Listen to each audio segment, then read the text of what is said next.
The 1998 National League Division Series on Fox is brought to you by First Union, your guide to the financial world. By MCI WorldCom, now the world is officially open for business. And by Dr. Pepper and your local Dr. Pepper bottler. Dr. Pepper, this is the taste. A beautiful night at Turner Field in Atlanta. 20-game winner Tom Glavine taking the mound tonight. His battery mate Javier Lopez. Steve Lyons told you that Glavine lives on the outside corner, and this duo has a method to their madness. Like most major league catchers, Javi Lopez will start out in the middle of the plate. The difference is when he moves to the outside corner.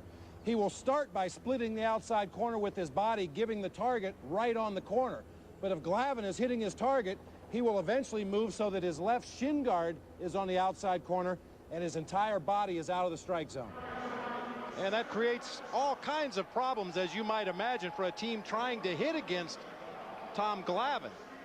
You know, a lot of players argue that it's not fair that Tom Glavine, granted, he's a successful pitcher. He's done it for years. He gets the benefit of the doubt from umpires.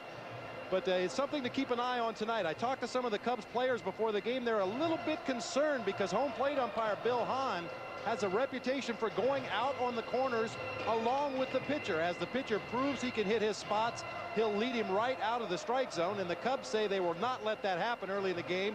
Look for some squawking out of that third base dugout if that happens early.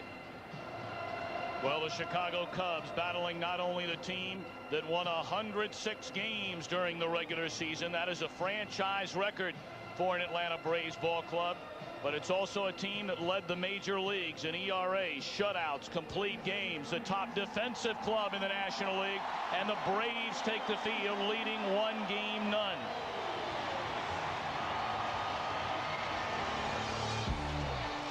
The Cubs starting lineup.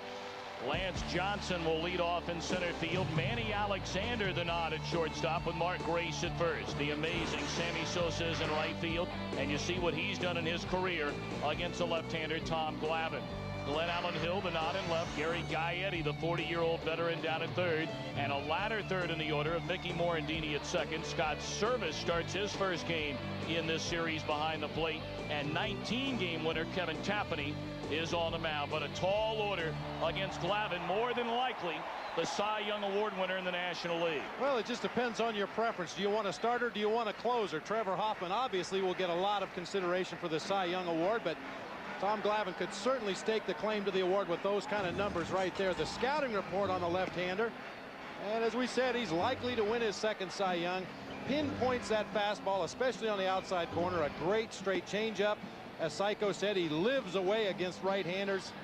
And 14 sacrifice bunts on the season. Helps himself with the glove, like all the Atlanta starters. And the defense behind him, the best in the National League this season, highlighted by Andruw Jones. Bobby Cox has gone on record as saying Jones is the finest defensive center fielder he has seen since Willie Mays. And Lopez will work with Glavine. We remind you this broadcast is also available in Spanish by utilizing the SAP button on your television. Braves won the opener yesterday behind John Smoltz. And the Braves are 10-1 in Division Series play. That started back in 1995. And they have won 8 straight first-round contests since Game 4 in '95. Lance Johnson begins things for Chicago. And there's strike one. We're underway. There you see right out of the chute, Lopez had moved out onto the outside corner, split the corner with his body. See if he goes further out there as the count progresses. He goes out there again and gets strike two.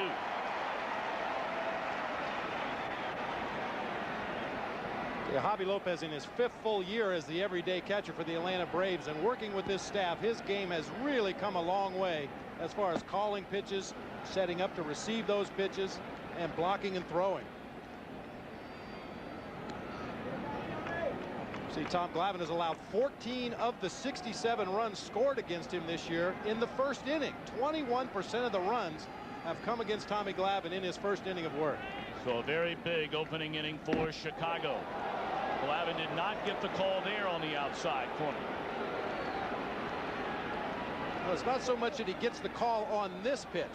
but he's proven that he can hit his catcher's glove. If he goes back out there again, he may get the call this time. Chop foul, and it remains 2-2 to Johnson. Johnson missed most of the first half of the season with an injured right hand. He returned for the final 69 games and helped lead the Cubs to the playoffs, batting .313 and scoring 44 runs in the final 32 games.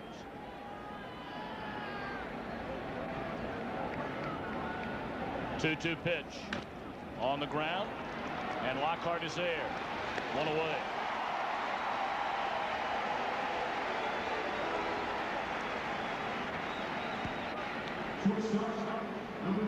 Tommy Glavine, 32 years old, a native of Concord, Massachusetts. He is the winningest left-hander in baseball over the last 11 years. And you see where he ranks career-wise in the postseason. 9 losses, 9 wins, but an outstanding ERA in his 20 starts of 3.05. He's only really had a couple of bad games and inflated it over 3. And here's Manny Alexander, a surprise starter at shortstop. Jose Hernandez got the nod in the opening game. Jeff Blauser, the longtime Atlanta Brave, figured to probably be in the lineup, but he's been injured. He's been unproductive. They go with Alexander. Kevin Tapani, a 19-game winner in his own right, waiting for the Cubs. A ball, a strike to Alexander. And Alexander in his career against Glavine, 5 hits and 11 at bats, so a big reason why he's in the lineup. There you go.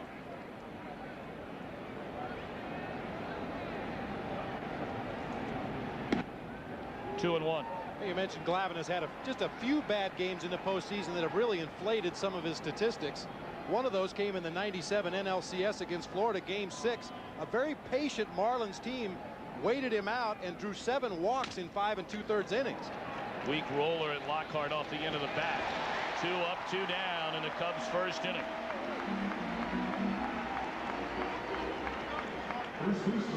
Well, Tommy Glavine has just had an outstanding career for the Atlanta Braves. 3 straight 20-win seasons back from '91 to '93. Won the Cy Young Award in '91. You see his numbers on that season. World Series MVP in '95. 6-time National League All-Star. Without a doubt, the leader of this Atlanta Braves pitching staff. And he is second overall in wins over the last 11 years. Only 2 behind his teammate Greg Maddux. And Mark Grace, the heart and soul of the Cubs. In fact, the only member remaining from their last trip to the postseason in 1989.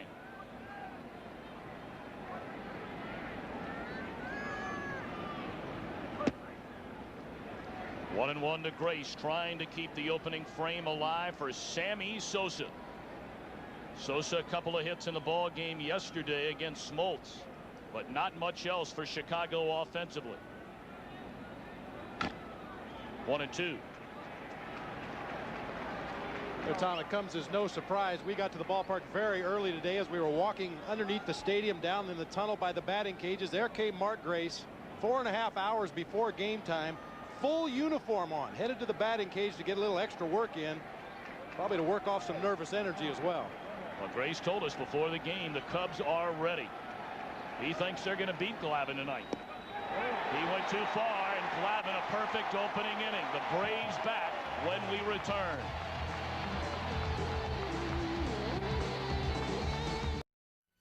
The 1998 National League Division Series on Fox is brought to you by UPS, moving at the speed of business.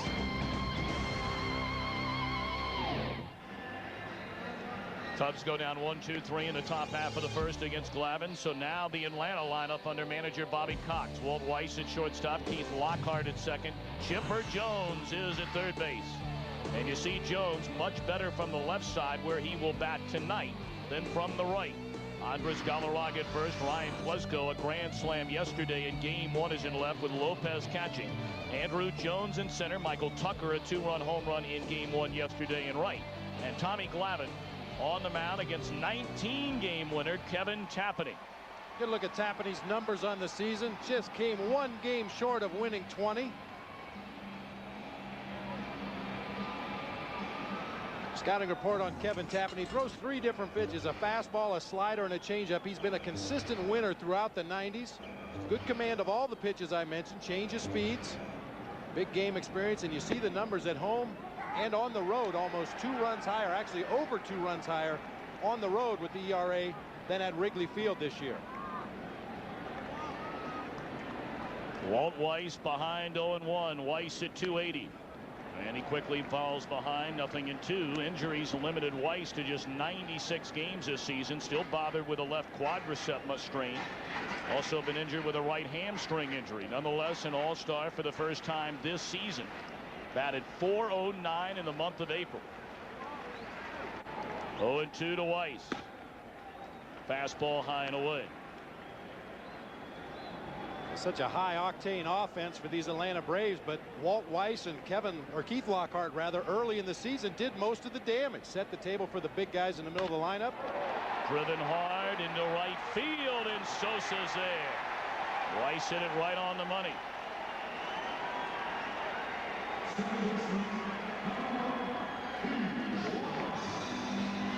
Well, Walt Weiss normally does not pull the ball into the right field corner, but gets a pitch on the inside part of the plate. Apparently was looking for it and scalded that ball. A line drive to Sammy Sosa in right. Weiss is normally a guy that sprays the ball around from foul line to foul line. So now the second baseman, Keith Lockhart. And that's a strike.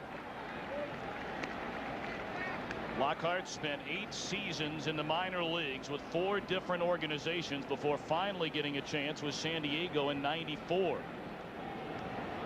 He's had a torn rotator cuff this year that'll have to be surgically repaired. That one lined into left field, a base hit. And Lockhart is the game's first base runner.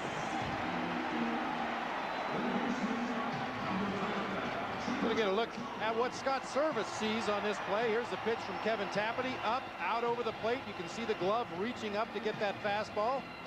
And Lockhart just slaps it the opposite way. 2 line drives from the first 2 hitters in the Braves lineup.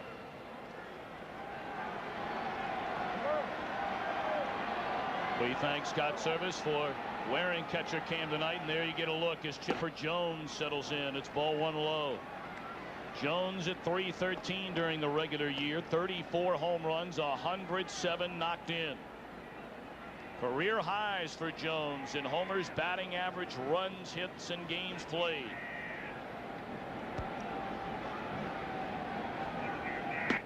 Two and 0.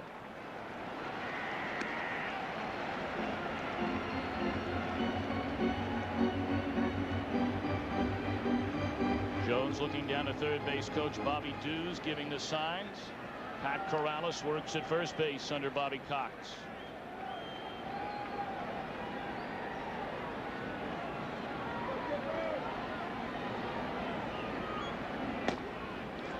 Fastball strike called on the outside corner. Chipper Jones and Andrew Jones both have had terrific success against Kevin Tapani. Both at .357. Jones with one Jones with 1 home run, the other Jones with 2. Hard keeping up with the Joneses. Good cut there by Chipper. It's 2-2. No score, last of the first inning. Glad to have you with us during the postseason on Fox. We'll carry you right through the Division Series, the National League Championship Series, and of course the 1998 World Series. Bobby Cox trying to win his 2nd World Series championship. They beat Cleveland back in 1995. Strike 3 call.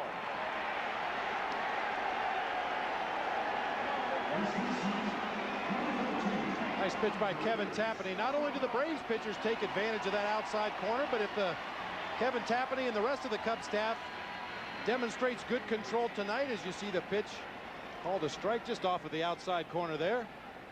Get another look. Service does not move out as far on the corners as Javi Lopez does, but nonetheless a borderline pitch. As I started to say, if you can prove to Bill Hahn behind the plate that you can make your pitches, hit your spots, you'll get the calls as well as the Braves. A rocket into left center field by Galarraga. Johnson over to cut it off. Lockhart will advance on to third. So the Braves runners on the corners and 2 away. Andres Galarraga, what a signing he has turned out to be for the Braves. Everybody thought he could not have the same success after leaving the mile-high city in Colorado, but he can come down from the mountain. Galarraga, during the regular season, 44 home runs with the Braves, and Atlanta rarely makes a mistake, Bobby, when they go out and sign a free agent. It's amazing. They really have a knack for finding guys that not only come in and contribute offensively, defensively, on the mound, whatever the case may be, but they seem to fit in well with the other guys that are already in place. So now Klesko, and he looks at a strike. Ryan Klesko, a disappointing regular season.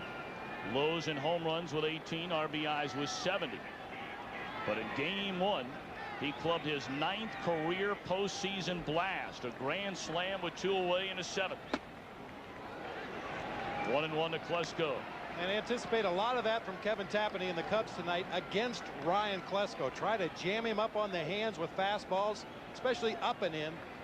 The grand slam he hit yesterday was a ball that strayed out over the plate almost onto the outside corner, and Klesko, with tremendous plate coverage, was still able to pull it. Pulled there by Tapani. Good off-speed pitch down and away from him. 1-2. I think part of the reason for Ryan Klesko's decline offensively this year is you get a look at that changeup moving down and away from Klesko. He got into a real pull mode this year. He felt he had to pull the ball in order to hit home runs here at Turner Field. The ball does not carry as well here as it did at Fulton County Stadium.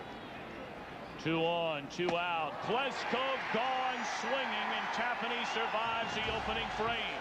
Sammy Sosa will lead off the Chicago second of a scoreless affair.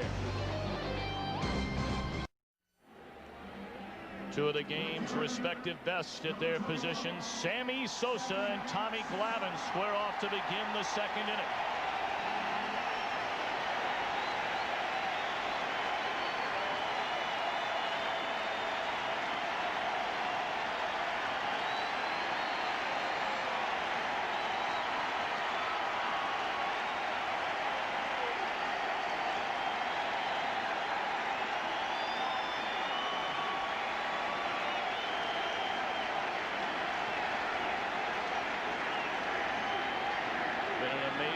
Season for the native of the Dominican Republic. 66 home runs this year for Sosa.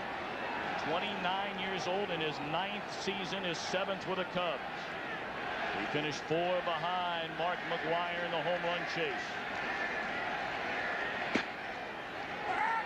Oh, how about that call for strike 1? Sosa did not like that at all. And you can't blame him. No, I don't know if you can hit that pitch. Having working the outside part of the outside corner, and the ball's got movement away from the hitter. Lopez catches it on the right side of his body. I don't know that you can reach that pitch. Sammy has to chase. That's what it forces you to do. We saw it happen in the Yankee game. Andy Pettitte against the Rangers last night, leading the hitters right out of the strike zone. If that pitch is going to be called a strike, you have to be defensive as a hitter and be ready to take a hack at it. But as I mentioned, I don't think you can reach it. Well, the Cubs are in for a long night if Glavine gets that call. He mowed him down 1-2-3 in the first, and the 1-2 to Sosa. He went out there, but high and away this time. 2-2. Sosa followed by Glenn Allen Hill and then Gary Gaetti.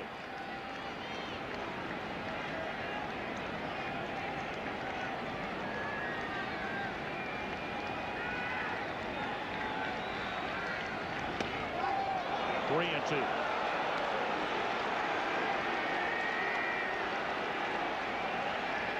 Sammy, 2 home runs in his career against Tommy Glavine.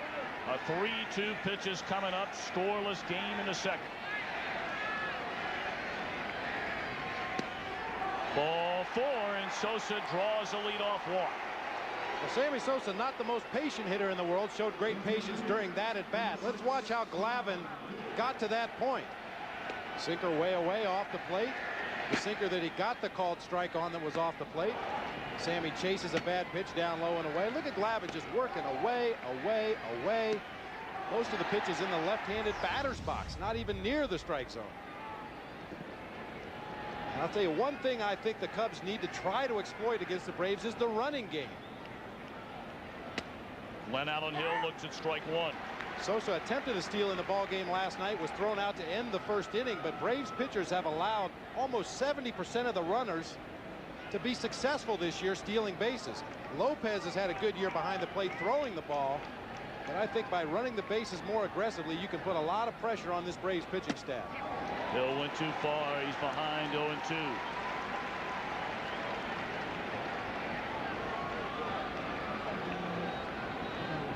Sosa stole 22 bases a season ago. He's stolen as many as 36 in a season, but 18 this year. And the 0-2 to Hill. Misses low and away. Glavine has allowed only one stolen base in his last 19 starts, but only 4 players have attempted to steal a base. I really think that most of the time, not only Tom Glavine, but Greg Maddux, John Smoltz, the rest of the Braves pitchers, for the most part, disregard base runners at first base. They're more concerned with attacking the hitter. 2-2 to Hill.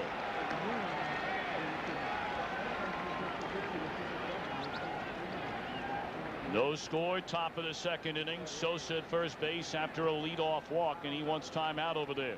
He's putting on his running gloves. That's always key. A wrist brace. A lot of players put the hand down as they slide into second base. They put that back hand down, drag it on the ground. Very easy way to jam your wrist.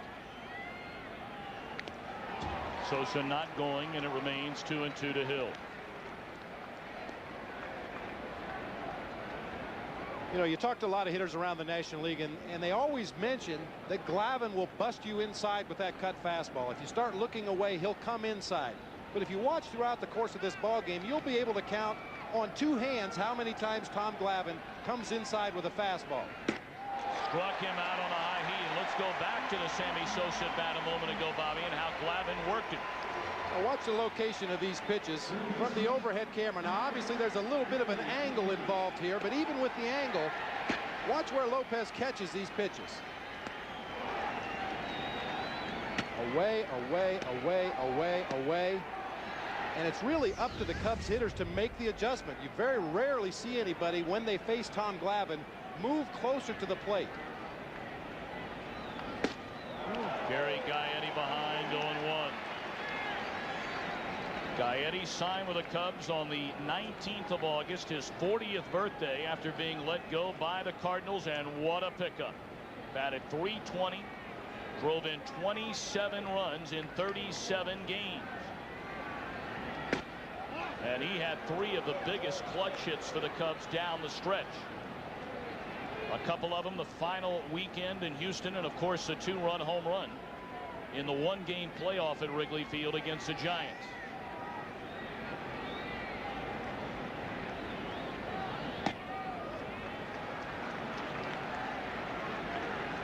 There's just been something about Gary since coming to the Cubs. You see the numbers in 37 games. He has just been outstanding, and above and beyond that, we had a chance to talk to Gaetti last weekend in Houston. He really seems to be having fun playing baseball again. Well, Bobby, you and I had a chance to talk with him last Saturday after their victory against the Astros. I'm not so sure there's anybody you take on your team down the stretch, a guy who's going to give you everything he has, more so than Gary Gaetti. What a competitor. 2-1 pitch on that outside corner, and the count is even. Gaetti upset with a call from Bill Hahn.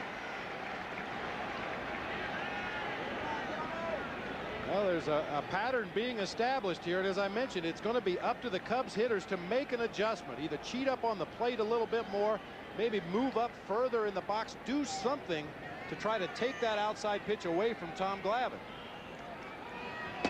Sosa bluff going, throw down to first. It was close, and Lopez loves to do that.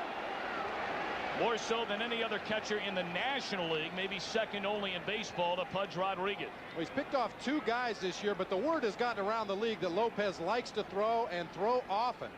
So very few guys take a big secondary lead when Lopez is behind the plate. Not really that close, but it establishes the fact that you have to be on your toes as a base runner, not only to watch the pitcher, but watch the catcher.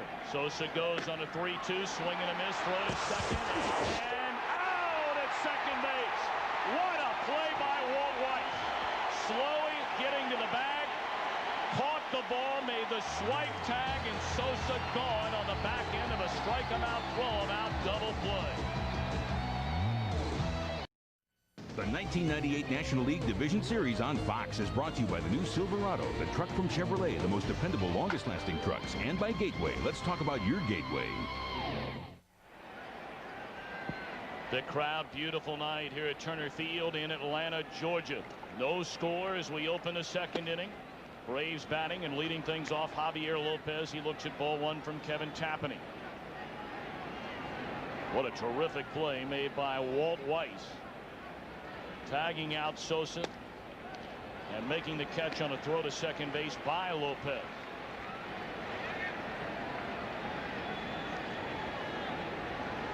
Javier, a monster season. 284 average, 34 home runs, 106 batted in. And Tapani has started him 3 balls and no strikes.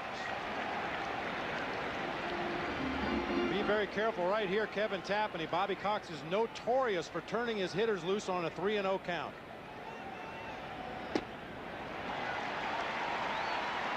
Lopez, a leadoff walk. Let's go back to the play that ended the top of the inning. Actually, 2 very good plays. A strong, accurate throw from Javi Lopez. As you mentioned, Weiss was late getting to the bag, but he's able to field the throw, make the tag as he is running right out of the play. There you see the tag on the right arm of Sammy Sosa. If Sammy had been able to slide to the infield side of the bag, he may have been able to get in there because Weiss's momentum was taking him away from second base toward the second base position. Great play on both ends. Lopez, 5 stolen bases. He's been thrown out 3 times. And here's Andrew Jones. Fly ball straight away center field, coming in after a late break. Johnson, and he runs it down. Well, that wind is blowing straight in from center field at about 15 miles per hour. Johnson misjudged one yesterday and nearly one right there.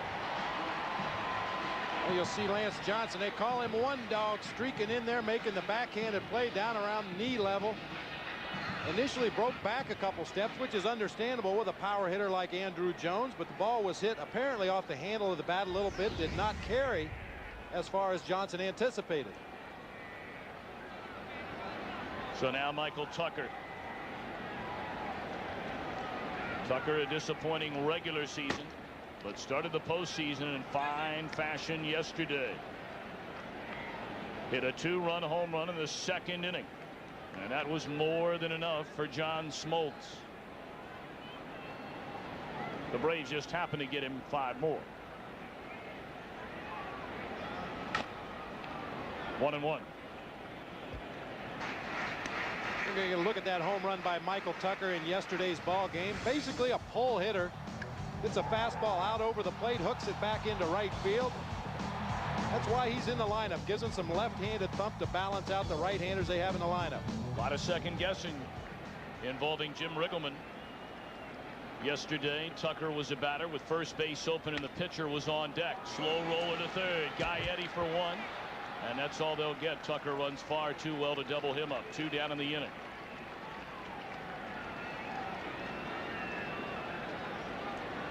Yeah, you're always opening yourself up for second guessing when you pitch to that number 8 hitter with a base open. Pitcher in the on deck circle. You'd like to get the number 8 hitter out and have the pitcher leading off the next inning, and I'm sure that was Jim Riggleman's intention. But Michael Tucker reached out and hooked the pitch back into right field and opened the door for those second guesses. Tom Glavine, no easy out. 239 batters, 7 runs batted in. You see his career numbers. And he looks at a fastball high and away.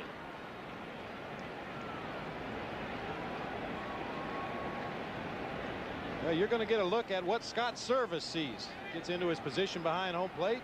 Takes a quick peek over to his bench to make sure there's no kind of sign on as far as a pick off or a pitch out.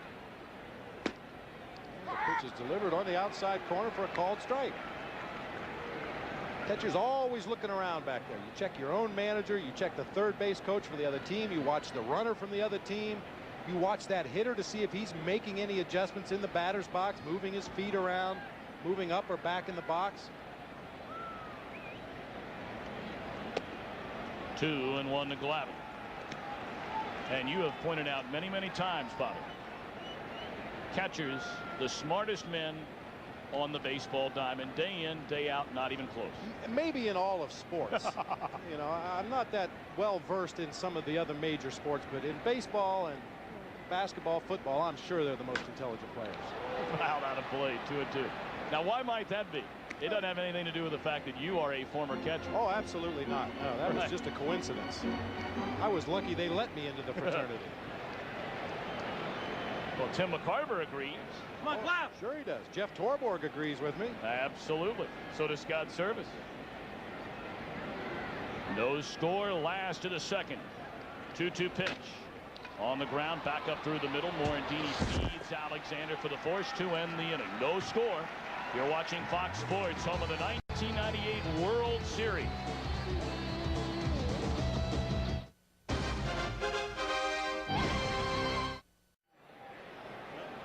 Jim Riggleman and the Cubs trying to even this series at a game apiece before returning to Wrigley Field, Chicago for Game 3 on Saturday. No score as we open the third. This is a critical game in so many ways for the Cubs.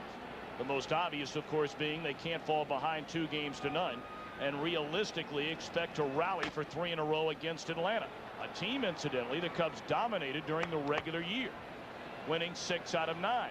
But if the Cubs find a way to scratch out a win tonight, Kerry Wood will return to the mound and pitch Game 3 on Saturday. And Wood has dominated Atlanta. Now, he hasn't pitched since August the 31st, nursing a tender elbow.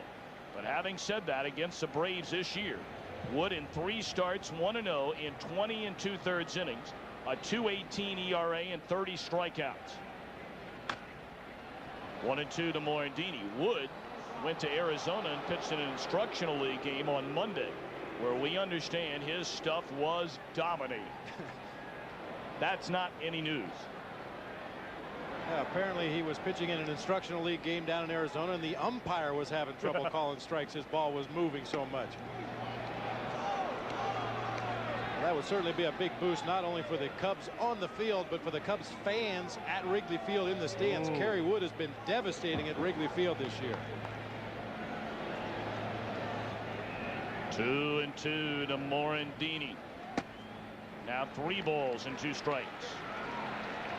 The Cubs normally are not a real patient hitting team. They have drawn more walks this year than any time in the recent past, and tonight they really need to show that patience against Tom Glavine.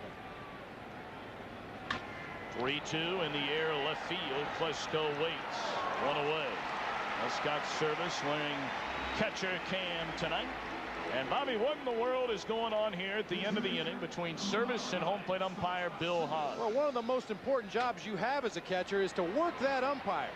Ask him, man, was that pitch close? Was it on the corner? I'm having a little chat with Bill Hahn right there. Always working those umpires. You have to develop a relationship with an umpire. You don't have to be friendly with them, but you have to develop some kind of a relationship with those umpires behind you over the course of a 162-game season. Well, what do you mean, relationship? Well, you get to the place, you know, some catchers complain on every borderline pitch. Umpires shut them out. They don't want to hear it. They tell them to shut up. Just catch your pitcher. But if you save it for when you really need a pitch or when you really think that the umpire has made a mistake, they're more likely to respect you and say, do you really think so? I thought it was a little outside. And you say, well, I thought it was there. And you have a difference of opinion, but you do it in a right way, and you don't do it on every borderline pitch. But do you establish that early in a ball game? Is that a difference? You establish that early in the season. You start in spring training if at all possible, or even in the minor leagues in some cases. 0-2 to Service. Fastball away from Glavine. No runs, 2 hits for the Braves. No runs, no hits for Chicago. You know, many times a catcher will go out early in a ball game and warn the home plate umpire, man, his slider is really breaking today. Stay with it. Don't call it too soon. Or warn him perhaps he's going to throw a different pitch. Everybody knows Tom Glavine throws a sinker, a changeup, and a little, I call it a baby slider. It's not a legitimate slider. It's not a legitimate cut fastball. It's just a little sharp breaking slider. If Tom Glavine came up with a new pitch, a split finger, an overhand curve, it would be Javi Lopez's job to tell the plate umpire, be heads up, he's throwing a new pitch, he's throwing an overhand curve. 2-2 to service with the pitcher Tapani waiting on deck. There are a number of Cub fans, as you may expect, on hand at Turner Field for this series, where the game was not even close to selling out last night. Certainly a much bigger crowd on hand here tonight. Well, you couldn't ask for a more perfect night, Bobby. 82 degrees. Absolutely beautiful. A lot of the talk shows here in Atlanta were taking shots at the fans for not showing up and selling out Turner Field for last night's ball game. Popped up, foul ground. Lopez the call and the catch. 2 away in the Cubs' 3rd inning. We'd like to remind you to watch for the Gillette Mach 3 Strike Zone Challenge prior to Game 4 of the '98 World Series that you'll see right here on Fox. And you'll see a lucky fan get a chance to throw a pitch for $2 million. Now, are we allowed to get involved in that? I know you'll be working the World Series with Tim McCarver and Joe Buck. Am I allowed to get involved? I seriously doubt it. But you can shave with one of the razors if you like. Oh, I'm sure I can.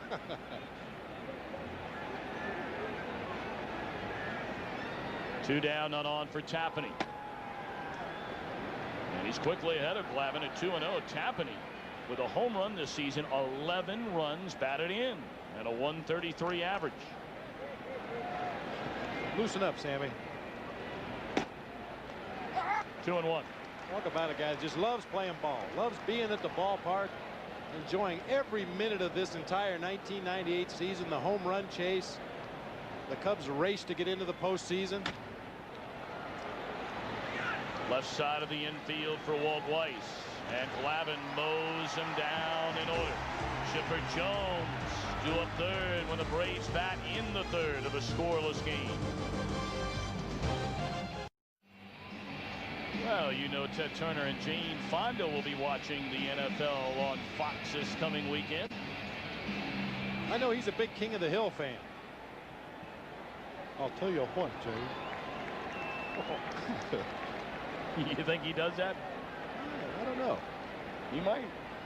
Walt Weiss leads things off here in the bottom of the 3rd. No score in Atlanta. We mentioned earlier Walt Weiss. A tremendous start to this season before the injuries finally caught up with him. He was an all-star for the first time, and that one hammered down the right field line, but foul. One of the real heartwarming stories of this summer. Walt Weiss's son Brody was infected with the E. coli bacteria. He returned to Colorado for the All-Star game. His little boy Brody, we're happy to tell you, after being very, very sick, is doing just fine right now. Weiss had a couple of hits in the game. And his wife Terry, sons Brody and Blake, certainly happy for Dad, and we're very happy that Brody's doing all right.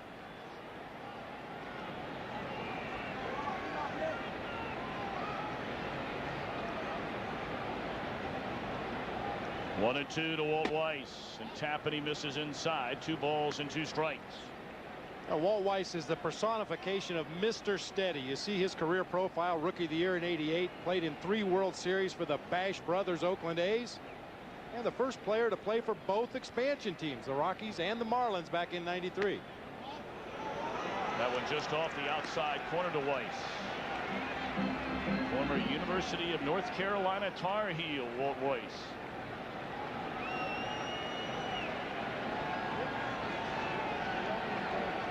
3-2 on the way, and there's strike 3. Tapani, a rocky first inning when he allowed a pair of base hits, but he retired the final 3 in the 2nd after a leadoff walk to Lopez, and that's his 2nd strikeout. Now look at the movement on this Kevin Tapani sinker. The ball starts inside, tails back over the heart of the plate.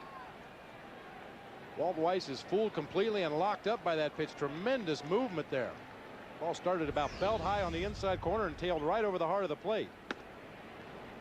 Lockhart singled his first time up, was stranded at 3rd base along with Galarraga at first when Klesko struck out to end the opening inning.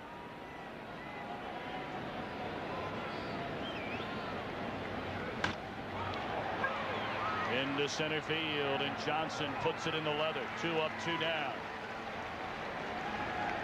We're at Turner Field in Atlanta. Game 2 of the National League Division Series between the Chicago Cubs, a wild card entrant to the postseason from the National League, against a team that won 106 games during the regular year. And a ball club, the Atlanta Braves, who have been to the postseason every season since 1991. They have been the juggernaut of the National League during the decade, and the 7 straight division titles, a major league record.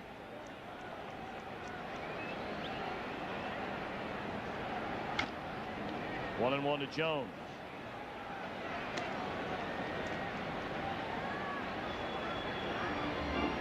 You know, much has been made about the Braves pitching staff, and there's no question they've been the dominant pitching staff throughout the 90s, but a very fundamentally sound team. They can produce runs, they can manufacture runs, they can hit home runs. They always play sound defense. They just do everything right. And you know, Bobby, the guy who never gets the credit, Bobby Cox. I mean, you talk about a guy that just gets it done. Well, and he's a very smart manager in the fact that he picked good baseball people to fill out his staff and lets them do their job. Struck him out swinging, and Tapani a perfect 3rd inning. We roll to the 4th. Pitchers duel in Atlanta. No score. Let's take a look at our Aflac trivia question. Who is the only player to homer in both his first major league at bat and his first postseason at bat? And we'll give you a few moments to think about that. No score as we open the 4th inning. Top of the order against Glavine for the Cubs. Lance Johnson looks at ball 1.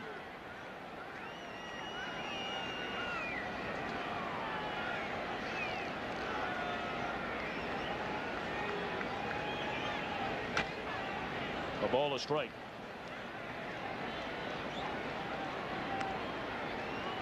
The Braves started the month of September on a real down note. They lost 6 of their first 8 games. And at that point, Tommy Glavine called a team meeting to let everybody know that it's time to get things together. As that one is slapped at Weiss, who's down on a knee to make the play. Well, the rest of the way, the Braves won 14 out of 16, including 7 in a row to end the season. We asked him about that team meeting. I'm not a big believer that team meeting is the end-all cure-all to your problems, but what it at least does is it gets everybody on the same page of saying, hey, you know what, there are some things wrong here. There's some things that we need to do better, and I think that a lot of times guys feel that, but they're afraid to speak up and say it. For me, being here as long as I've been, I had no problems bringing that attention to everybody, and because as far as I was concerned, we were all still trying to do the same thing, and that was win a world championship, and playing the way we were playing, it wasn't going to happen. Boy, did they ever turn things around. And Tommy Glavine himself, I mean, it's one thing to call a team meeting and then go out there and stink it up, but he called the team meeting, told his teammates they needed to refocus, and then went out in his last 4 starts, gave up only 4 runs. Came out of a ball game in the 5th inning, a tune-up start the last weekend of the season against the Mets. Had a shutout going when he came out in the 5th inning, so could have had even better numbers over those last 4 starts. 2-1 to Manny Alexander. Well, Glavine has been here back from the dog days. In the late 1980s, he came up through the Brave system when they weren't drawing flies into Atlanta Fulton County Stadium. That one popped up. Short right field. Lockhart the call and the catch, and Alexander retired 2 away.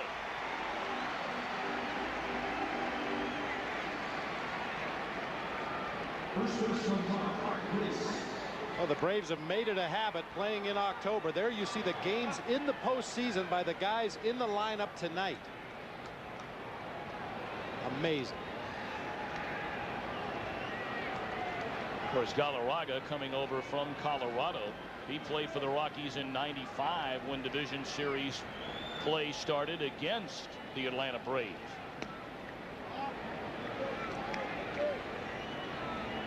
Two down, nobody on, no score, top of the 4th inning. Mark Grace, the batter, he looked at strike 3, ending the 1st inning. He's ahead 2-0 with Sosa waiting on deck.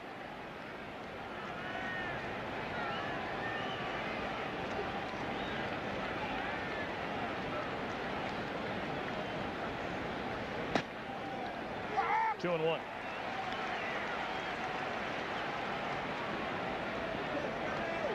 One thing we know about Mark Grace, he is not a guy that's going to give in to a left-handed pitcher. It doesn't matter to him who's on the mound. 2-2.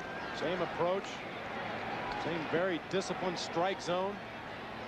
Doesn't try to overpower the ball, takes what the pitcher gives him, and because of that approach, it doesn't matter if he's facing a righty or a lefty.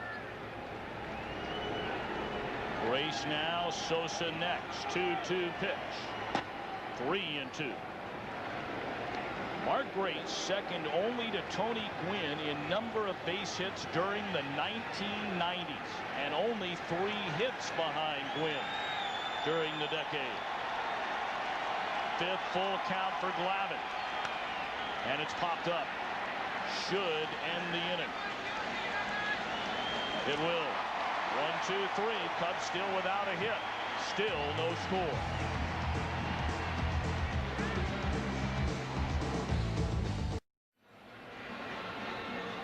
Our Aflac trivia question: the only player to homer in his first major league at bat and first postseason at bat was Gary Gaetti, the Cubs' 40-year-old third baseman. His first major league at bat, a home run in September of '81, and then in '87 on October the 7th, his first postseason at bat, a home run then with Minnesota. Well, it is a school night. You got to get that homework done, for crying out loud, Bobby. Well, at home they don't even let her listen to the music while she's doing her homework, but they let her come out here to the ballpark. No distractions out here. Well, she flashes that smile at a teacher. It's A+. There it is. Are you kidding? How do you give her a B? 1-1 to Galarraga. On the ground at Manny Alexander. 1 away. Here comes Ryan Klesko, and Tapani took care of him with 2 on, ending the first inning. Oh, how did he go about working Ryan Klesko? They try to go inside. He just lets that ball straight back over the plate a little bit. Then they go away with a changeup, away with another changeup. Klesko to swing and miss. I mentioned he likes to reach out across that plate and hook the ball. That changeup sinking down and away from him is a very good pitch to use. Hit hard and by Morandini in the right field.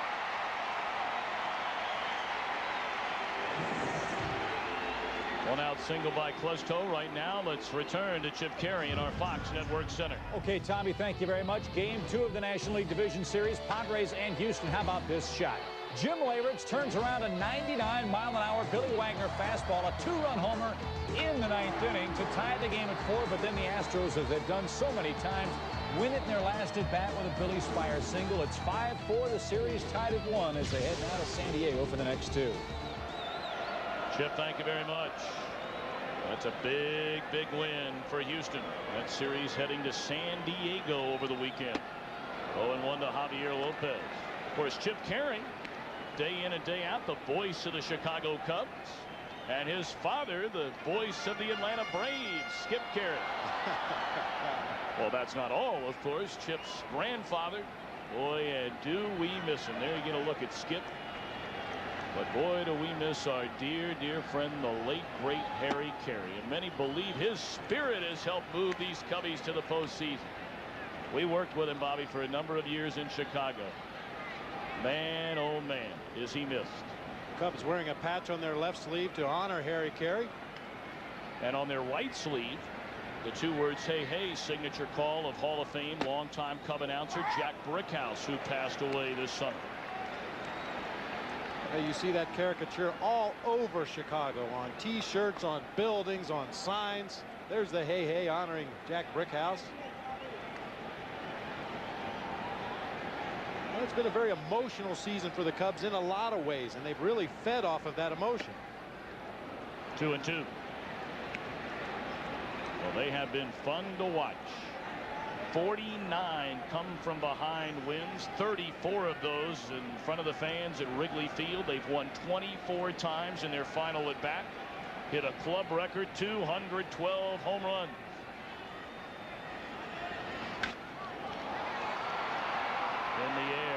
center field. Johnson waves off Sosa. And Klesko bluffs tagging up. Andrew Jones will now come to the plate. Earlier this season, Bobby, we remember some of the problems in a game against Chicago between Andrew Jones and Bobby Cox.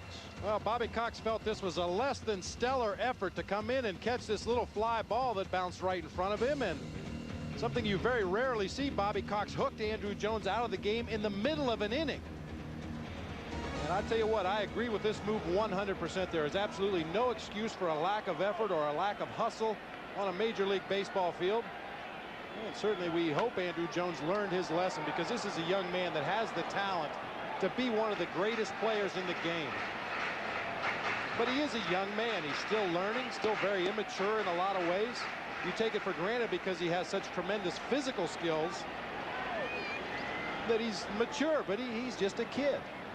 And he's going to make mistakes like that. But I think what Bobby Cox did to him is going to limit those mistakes. Jones is 21 years young. In fact, he is the 6th youngest player in Major League history to reach the 30 home run mark. I mean, you're talking about company with guys like Ken Griffey Jr. and Alex Rodriguez, regarded as already 2 of the top players in all of baseball, and Jones right there talent-wise. 2-1. And a deadly fastball hitter, especially from the middle of the plate in. Get a look at Scott Servais catcher cam. Pitch just off the inside corner. If you're going to go in there on Andrew Jones, that's where you want to miss, further inside. You don't want that ball to stray out over the plate where he can pull it into the left field seats. Fooled him with a change of pace right there. 2-2 to Andrew Jones. See, the catcher just checking everything out, making sure the dirt's where it's supposed to be, checking his pitcher, checking the defense. Little adjustment there. Check his coach over on the bench. 2-2, runner going, and it's on the ground, foul wide of third. And you can see even from catcher cam there, your peripheral vision, you see the runner at first base break for second with a right-handed hitter at the plate. It's a much different story with a left-handed hitter. See if you can see the runner come into your picture here. Well, Scott Servais sees this out of the corner of his eye.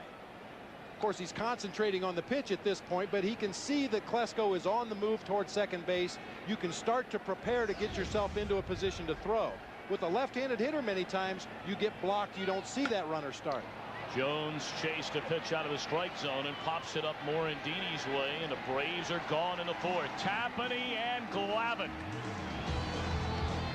shutting the opposition out. Sosa will bat when we return.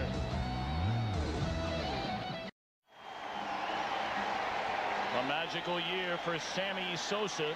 He became just the 4th man in Major League history to hit 60 or more home runs in a season, joining legendary Babe Ruth, Roger Maris, and of course Mark McGwire. 20 of those came in the month of June, where he homered in his first at bat of the month and his final at bat of the month.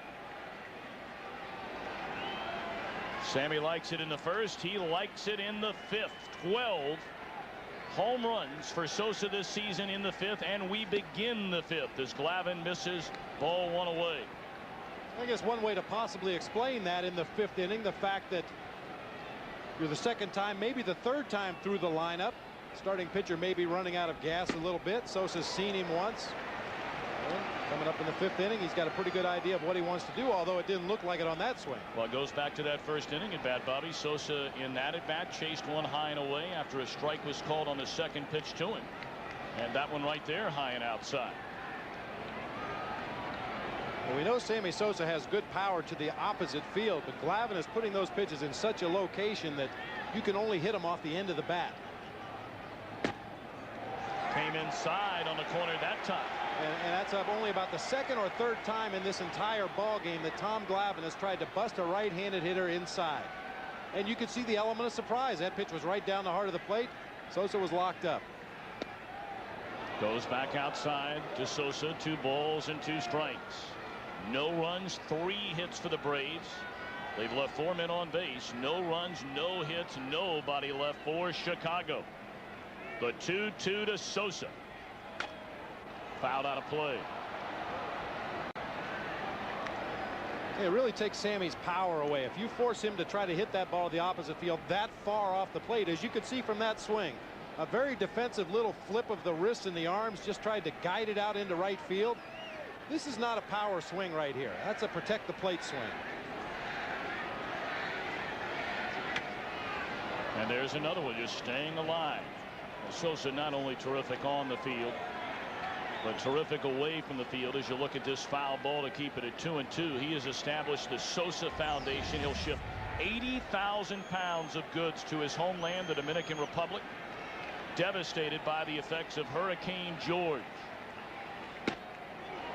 3-2 now to Sosa. He has purchased the foundation alone 60,000 pounds of rice and beans, 20,000 pounds of bottled water, and will send it out of Miami UPS to Santo Domingo. 3-2 pitch. Popped it up. That is way up there. And Lockhart out to battle. That almost hit one of the UPS planes. Now, we mentioned the wind blowing pretty much straight in from left field at about 15 miles an hour. And when you hit a ball this high in the air, it's going to play havoc with it. See Lockhart really battling, keeps his feet moving underneath the ball and has to go down to a knee to catch that pop-up.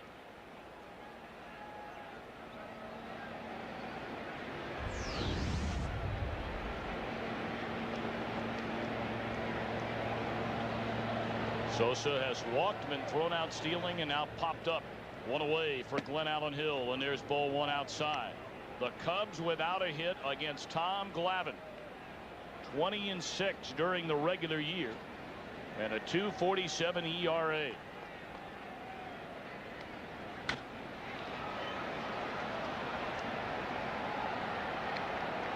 And once again, Glenn Allen Hill, much like Sammy Sosa before him, taking defensive swings at those pitches off of the outside corner. That's exactly what Tom Glavine wants you to do. 1-1 pitch. 2 balls and a strike to Hill.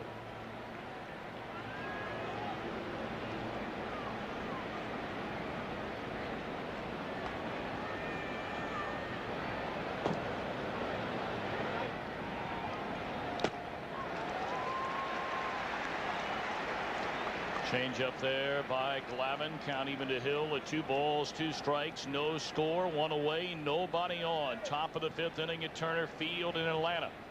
Braves lead the series 1-0, and the 2-2. Strike 3 on the outside corner. The 4th of the game by Glavine.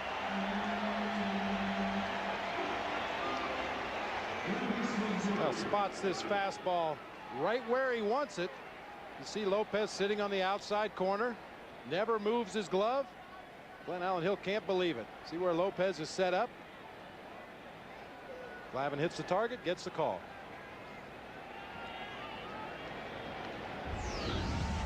So now Gary Gaetti. He struck out swinging on the front end of a strike him out, throw him out, double play back in the 2nd. The Cubs have only really hit 1 ball hard in this game against Glavine. That was a line drive off the bat of Lance Johnson and Walt Weiss back in the 4th inning.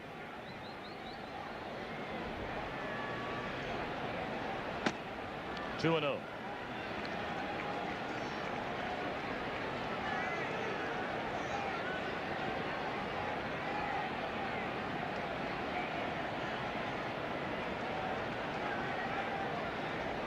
The 2-0 to Gaetti.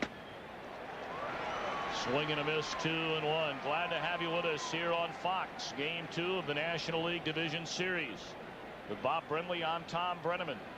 Cubs trying to even this series at 1 apiece. Heading back home to Wrigley Field. On the ground, and that's foul. Tommy Glavine has gone 4 2/3 innings of no-hit baseball tonight. And he's really been on top of his game. Kevin Tapani has almost matched him. Gave up a couple of hits in the 1st, gave up a hit in the 4th. But we're scoreless here in the top of the 5th inning. Tapani, a 19-game winner during the regular season. And a 2-2 to Gaetti.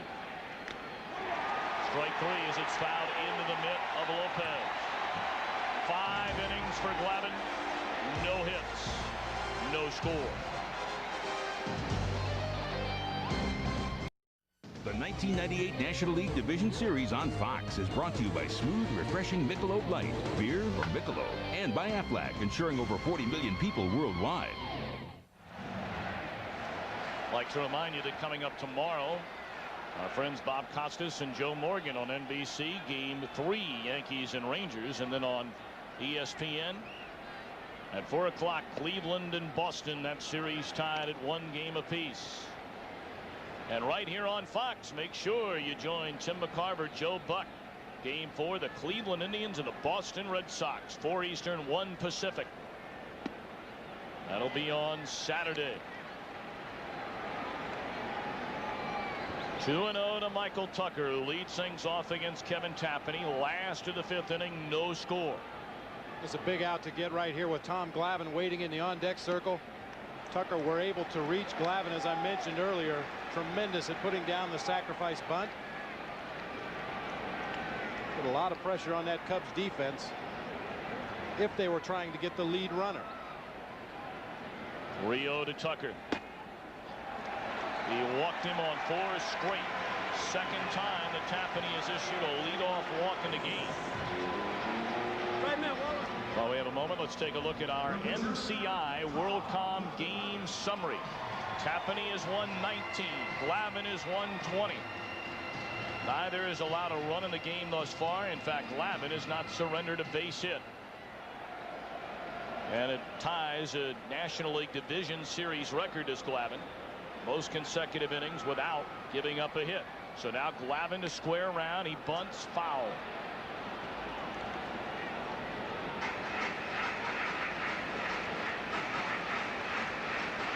I really think the Cubs should be a little more aggressive defensively if they want to try to get the lead runner in this situation. Michael Tucker at first base runs very well.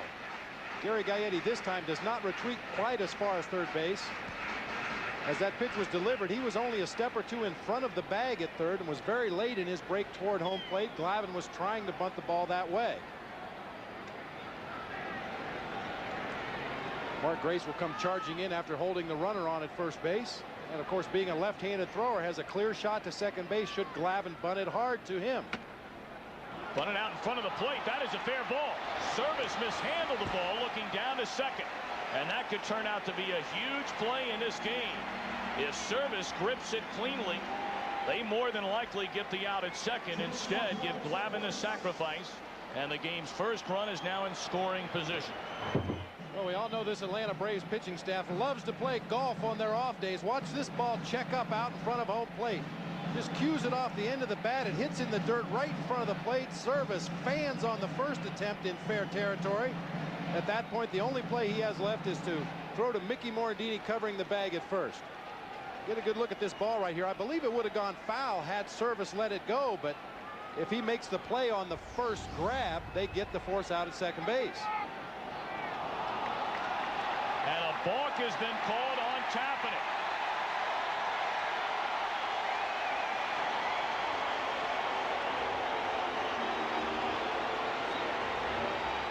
Tucker now stands 90 feet away.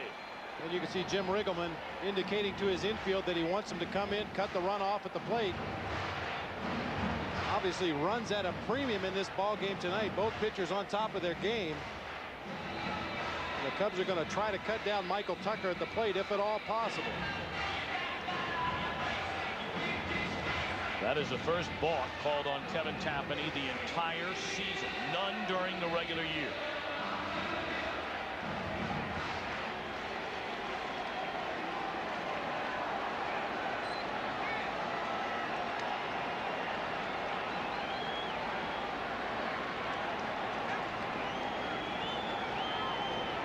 Walt Weiss is lined to right and struck out back in the third inning. Cubs infield draws in. No score, bottom of the 5th inning in Atlanta. Tucker at third with only 1 away. And there's strike 1. Well, Kevin Tapani's a very good fielder in his own right out there on the mound for the Cubs in the middle of the infield. And if you have a pitcher who's a good fielder, that allows your middle infielders to shade a little bit further into the hole. They have enough confidence in Tapani that if a ball's hit back through the middle, he can make the play. Mickey Morandini can cheat over in the hole a little bit on the right side. Same thing for Alexander on the left side. 0-1 to Weiss, and it misses down and away. Weiss has been Mr. Clutch in these situations all season long for the Braves, with runners in scoring position and less than 2 men out. Weiss, a .323 batter.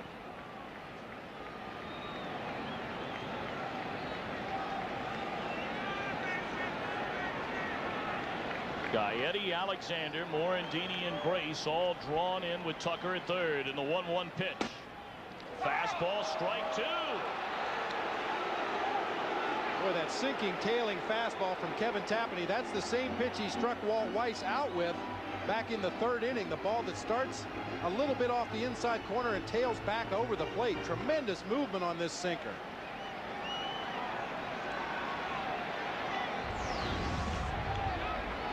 A huge out for Tapani and the Cubs. Tucker at third, one away, and the 1-2 on the way. Struck him out swinging. Second out of the inning. And Tapani now an out away from leaving Tucker at third base and keeping it scoreless. That's just some good high hard heat here from Kevin Tapani. Pitch up around the hands, out over the plate. Probably a ball that Walt Weiss was actually looking for. He was looking for something up in the zone he could hit in the air to the outfield, but Tapani put a little extra on that fastball and blew it right by Walt Weiss. So now the batter, Keith Lockhart. He is singled and fly to center. The infield moves back, fly ball left field. Tapani and the Cubs. Are they out of the inning? Yes. Kevin Tapani leaves Tucker at third. We move to the 6th. Still no score.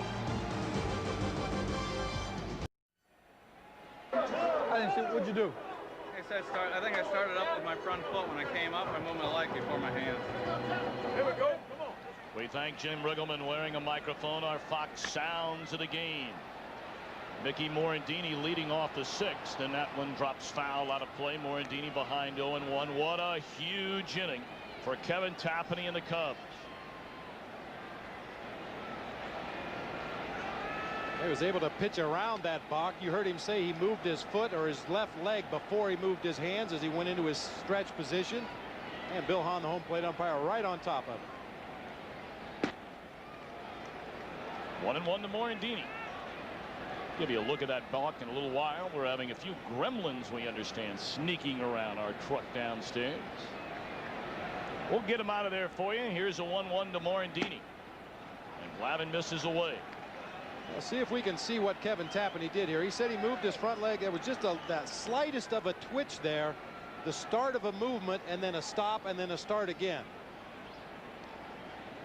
Morandini has Chicago's first hit of the game. A base hit into right field to begin the 6th inning.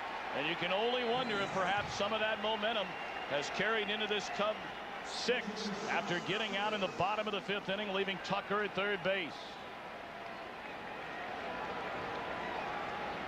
Well, Mickey Morandini, another one of those left-handed hitters that will not give in to a left-handed pitcher. Hangs in there tough against Glavine, pulls the ball past Keith Lockhart at second base.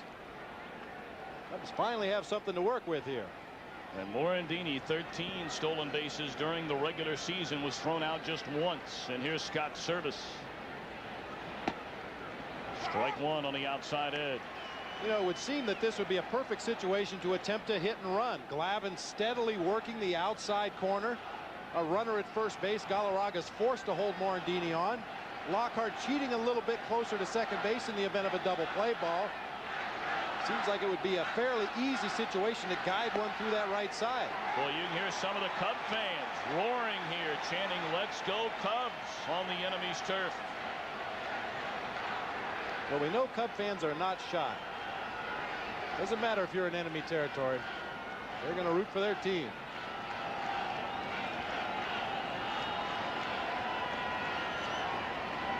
Morandini is single to begin the 6th inning. It's 0-2 to Service.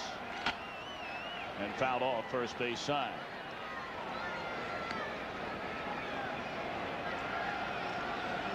You heard Steve Lyons say in the pregame show that he felt it would be to your advantage to load up your lineup with left-handed hitters against Tom Glavine rather than right-handed hitters. Take away that outside part of the plate that he likes to work on the right-handers. And I asked Leo Mazzoni about that earlier this season, because teams used to do that regularly against Tom Glavine. Punched into shallow right field. It's going to fall. A base hit for Service. Morandini advances on to second, and here come the Cubs.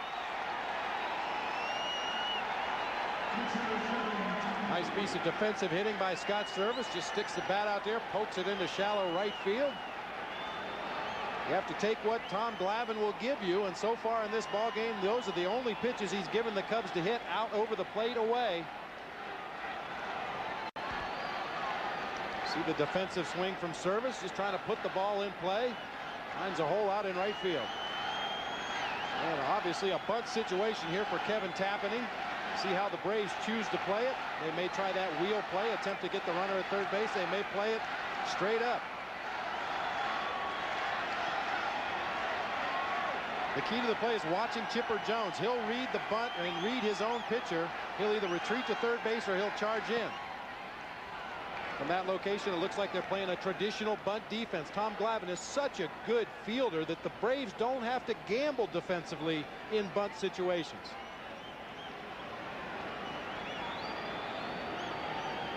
No score. Back-to-back base hits from Morandini and Service to open up the sixth inning, and Tapani trying to advance him. And always a dangerous situation if Tapani bunts through the ball. A pickoff attempt at second base. Tapani bunts at third base side, but foul. Clearly Tapani not a good bunter this season. He had 34 starts on the year and only 5 sacrifices all season long.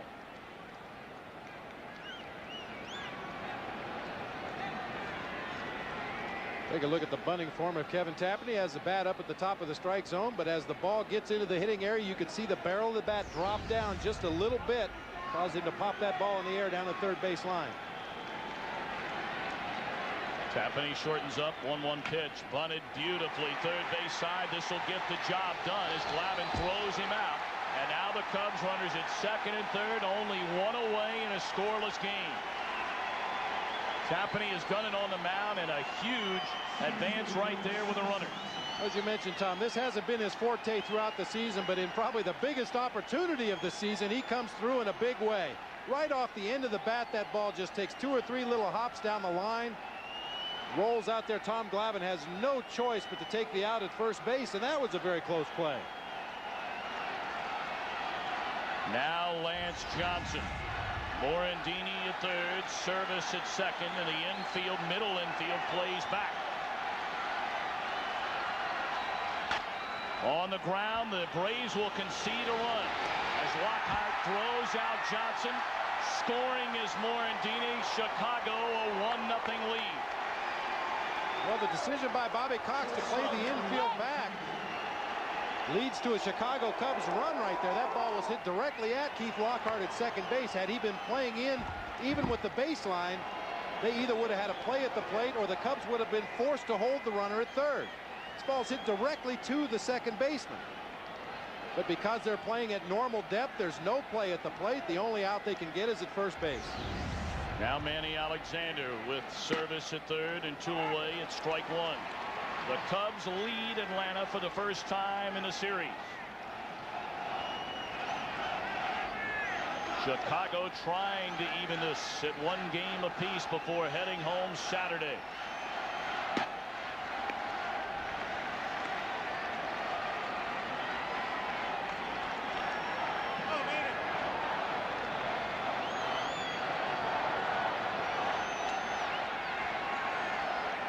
One to Alexander. On the outside corner, strike 2 from Glavine.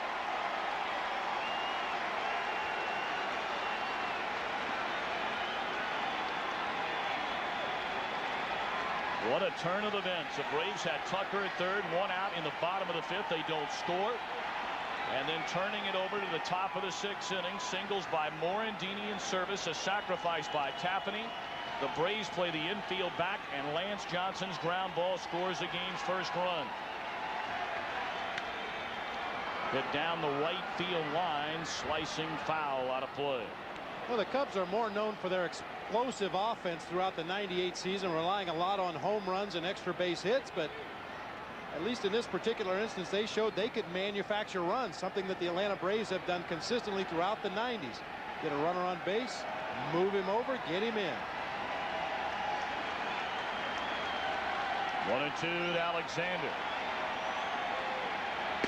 Strike 3 paints the inside corner, and the Cubs gone in the 6th. But Chicago has scored a run, and the Cubs lead the Braves 1-0. Thank you, baseball fans. Together we celebrated a new record and gave honor to the old one. Thank you for being with me 2,632 times. For making the present perfect. Thanks for helping me become the man on the mound. For making me feel like a kid again. I was an honor to change history with you. Thank you, fans. Thank you. Thank you, baseball fans, for the season of our lives. Muchas gracias. The 1998 National League Division Series on Fox is brought to you by KFC, home of new popcorn chicken. At KFC, we do chicken right. Where's he say the ball's at? He was just saying it was inside. You know, a couple of our guys say... I know a couple of other guys saying on the other side of the plate. You know, Tom gets some out there. I'm not going to stand here and, all right. I'm not arguing balls. I'm just telling you. You know, I can't tell from where I'm at. I can't see in and out, but I know what my guys say. Oh, great piece right there, guys. You could hear Bill Hahn, the home plate umpire, say Tapani's getting the same pitches. I will give Bill Hahn credit for that. He's been very consistent in this ball game tonight, giving both pitchers the same amount of leeway off of that outside corner. But you could hear Jim Riggleman up there trying to very discreetly plead his case. You cannot argue balls and strikes, and that's what Bill Hahn said. I'm not going to stand here and argue balls and strikes with you.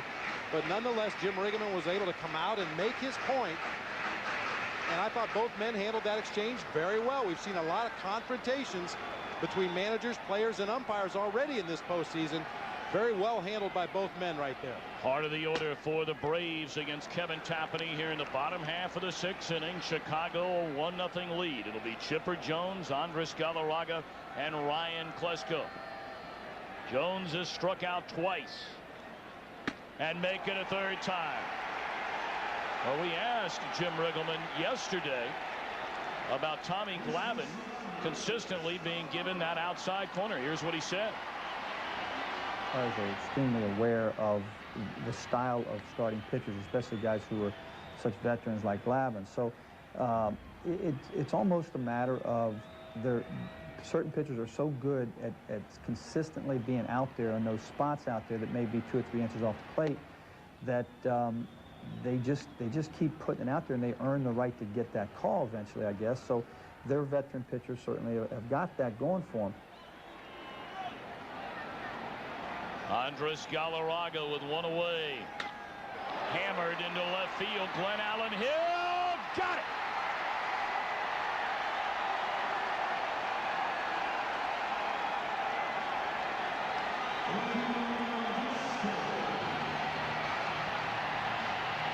Brad Brown looking on in admiration as Glenn Allen Hill runs down that screamer off the bat of the Big Cat.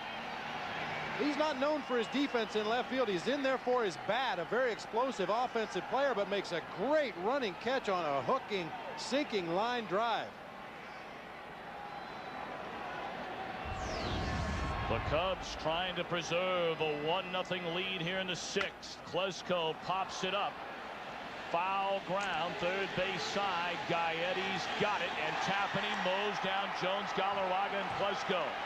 The home of the '98 World Series. Fox Sports will return after this word from your local station.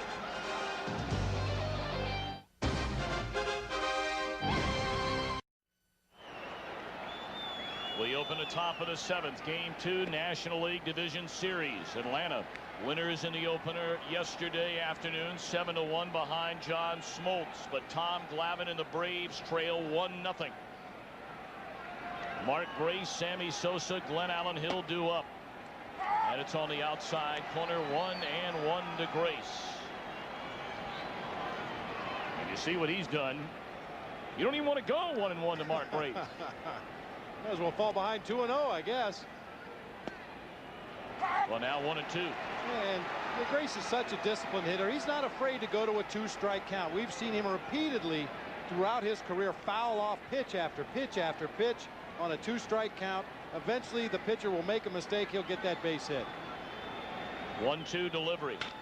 And it's slapped into left field. Ryan Klesko is there.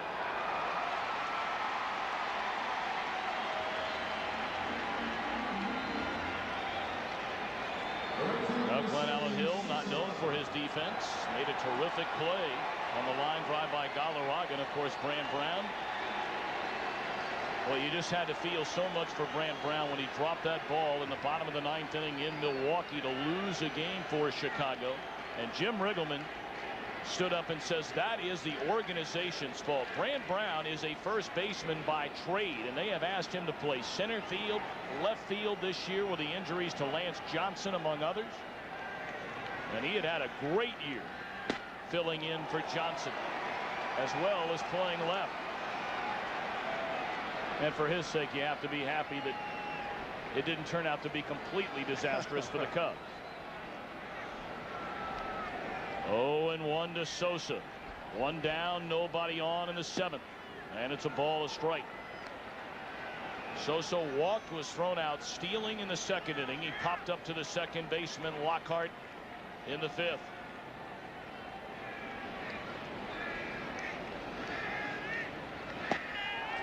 One and two.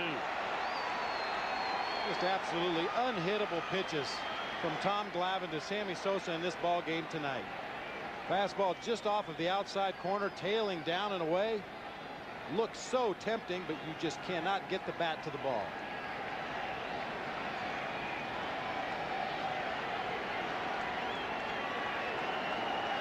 One, two on the way. And he missed outside. 1 run, 2 hits for Chicago. No runs, 3 hits for Atlanta. We're in the top of the 7th inning. And it's 2-2 and nobody on and 1 out to Sammy Sosa. Strike 3 called as Glavine comes back on the inside corner, his 7th strikeout.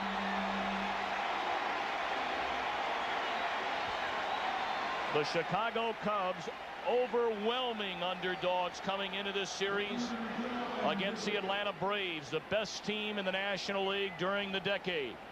But Kevin Tapani so far outdueling Tom Glavine, a 1-0 ball game. Glad to have you with us on Fox, a home of this year's World Series, as Glenn Allen Hill drops one into right field.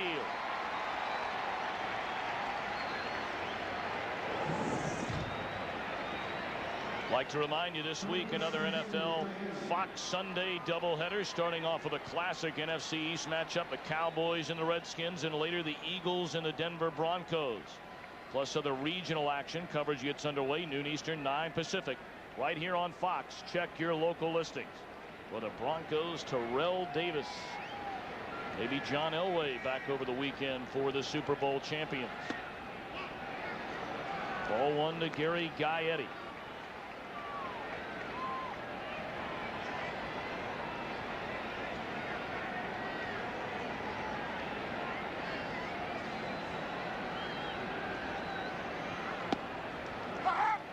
Boy, it's just amazing how a guy, Bobby, pitch after pitch after pitch, has such pinpoint control to just live out there time and time again. Yeah, I started to mention a couple innings ago about the theory of sending left-handed hitters to the plate against Glavine. Leo Mazzoni said that Glavine now throws his changeup to left-handed hitters. Early in his career, he would go fastball, slider to the lefties, and the slider was his 3rd best pitch.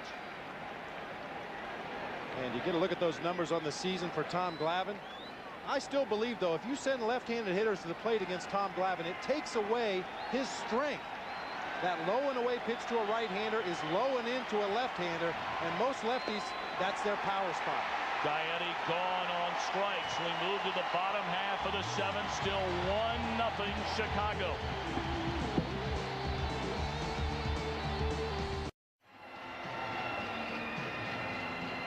Well, the Turner Field faithful hoping that the Braves can mount a charge against Kevin Tapani. Tapani is shut out in Atlanta on 3 base hits. Tommy Glavine has only surrendered the same number of hits, but 1 run. You see pitches by inning, off to the rocky start, but had a breeze in the 6th. And that was against Chipper Jones, Andres Galarraga, and Ryan Klesko. Big cut by Javier Lopez. It's 0-1. Lopez has walked and flying to center field. Well, you got to really hand it to Kevin Tapani. A very high ERA. He'll be the first to admit, much higher than he would have liked during the regular season, just under 5. But he found a way to win. 19-9 in his 34 starts. And bear in mind, Tapani was brought in out of the bullpen during the 1-game playoff against San Francisco on Monday. And he said that really helped him in his preparation for today's ball game. That would be his normal day to throw on the side. And when a starting pitcher throws on the side, obviously it's down in the bullpen, usually during a game or right before a game. No batters in the box. You just kind of play and catch with your catcher to get your arm loose. But because he came into the ball game and pitched a competitive inning, he felt that prepared him for tonight's game. Over the mound, but Alexander is there, and Lopez retired to begin the 7th. Well, would you like a good scream? Well, tomorrow, television's scariest show returns for an all-new season, and whatever you do, don't dare miss the first 3 minutes. The season premiere of Millennium. What a great show. If you haven't seen it, check it out. Tomorrow, 9 Eastern, 8 Central on Fox. Rod Beck beginning to loosen up those fingers a little bit for that split finger fastball. We may see him in the 9th. What a year for Beck. Boy, it's really been an amazing year. Not only the numbers that he's put up this year, the 50 saves, but the way he's done it, especially in the second half of the season down the stretch. I mean, he would be the first one to admit to you he was just pitching on fumes. Had very little fastball left. High drive, but well foul. Andrew Jones hit that ball a ton. This is a stage of a ball game. If you're a pitcher, you need to keep the ball away from the hitter's power. If they're going to beat you, force them to beat you to the opposite field. We mentioned earlier, Andrew Jones, tremendous pull power on pitches from the middle of the plate in. Not the same kind of power if you work him away and force him to hit the ball to the opposite field. And in a 1-run ball game, obviously one swing of the bat can turn the game. 1-2 to Andrew Jones. Michael Tucker waits on deck. 1-0 Cubs, last to the 7th. Hit hard, but Gaetti is there, juggles, long throw in time.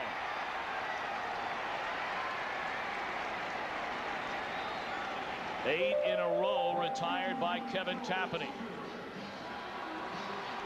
Well, Gary Gaetti doesn't have the same physical tools he had earlier in his career, but he's a much smarter player.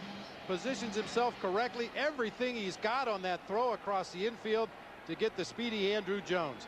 That ball was hit very hard. You could see he fielded it off the heel of the glove, pulled it back up into his body where he could control it, and was able to make the play. Michael Tucker with 2 down and nobody on looks at a ball low and away. Tucker has bounced into a fielder's choice. He walked, went to second on a bunt by Glavine in the 5th. Was balked by Tapani to third base. He was there with only 1 away, at the time a scoreless game. And then Tapani struck out Walt Weiss, got Lockhart to end the inning on a fly ball to left field. And then the Cubs came to bat in the 6th inning, got singles from Morandini in service. Tapani executed the bunt, and a ground out by Lance Johnson, the game's only run. Ozzie Guillen is moved into the on-deck circle. And there's a strike on the inside corner. The Braves bullpen springs to life for the first time tonight. Glavine has been terrific, but on the short end of a 1-run game, left-hander John Rocker set to go. 2-2 to Tucker.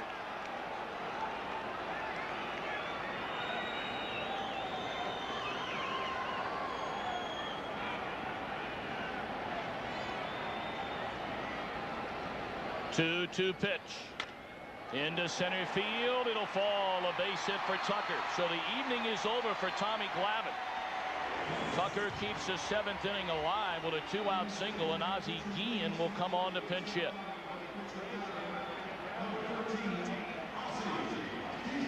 Tom Glavine, Kevin Tapani, both with outstanding 98 regular seasons, and they carry it right over into the division series. Both men pitching an outstanding ball game tonight.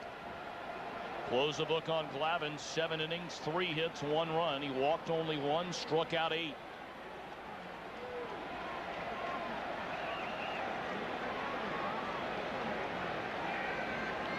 Again, a fine pickup by the Braves after being let go by Baltimore. And of course, he played for many years in Chicago on the south side. First pitch swinging, fouls it out of play. And with the injuries to Walt Weiss and Keith Lockhart in the middle of the infield this year, Ian was a very valuable member of the Braves. You see, he hasn't had a lot of luck against Tapani in his career, however.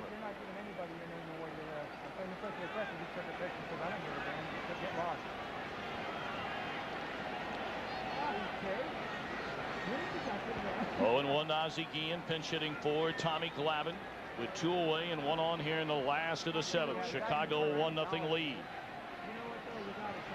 Runner goes. It's taken outside. Throw to second, and it's dropped by Alexander. It looked like a good throw. A throw that would have cut down Tucker. That's about as good a throw as you can make on a changeup. Tapani came with an off-speed pitch. The ball's obviously not going to get to the plate as quickly as a fastball. Service gets in good position. The strong throw right on the money. Alexander just does not catch the ball at second base. Had his eyes closed, as a matter of fact. He was anticipating some contact from the runner coming in from first, and it appeared he closed his eyes. It's hard to catch it if your eyes are closed, isn't it? That usually doesn't work too well. That's the way I tried to hit for 9 years, and it didn't work at the plate. I know that. Keep a look at, try to keep a look at his eyes right here, and mouth open, eyes closed. Ball hits the thumb of his glove and gets away. The tying run in scoring position with 2 away, and the 1-1 again.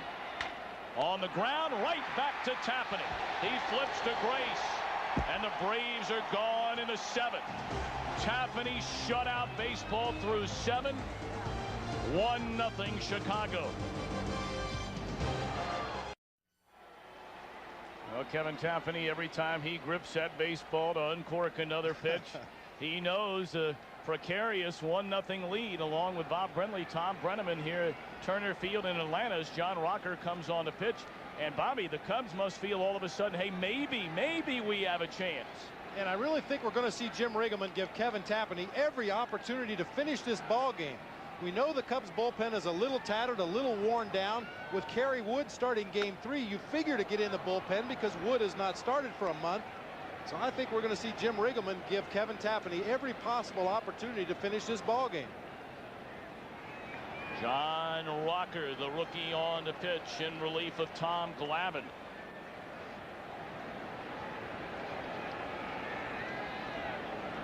The 0-1 to Morandini, who has scored the only run of the game, is fouled back. Rocker, well, you talk about a guy with a bright future. You see his numbers on the season. This will be his 48th ball game.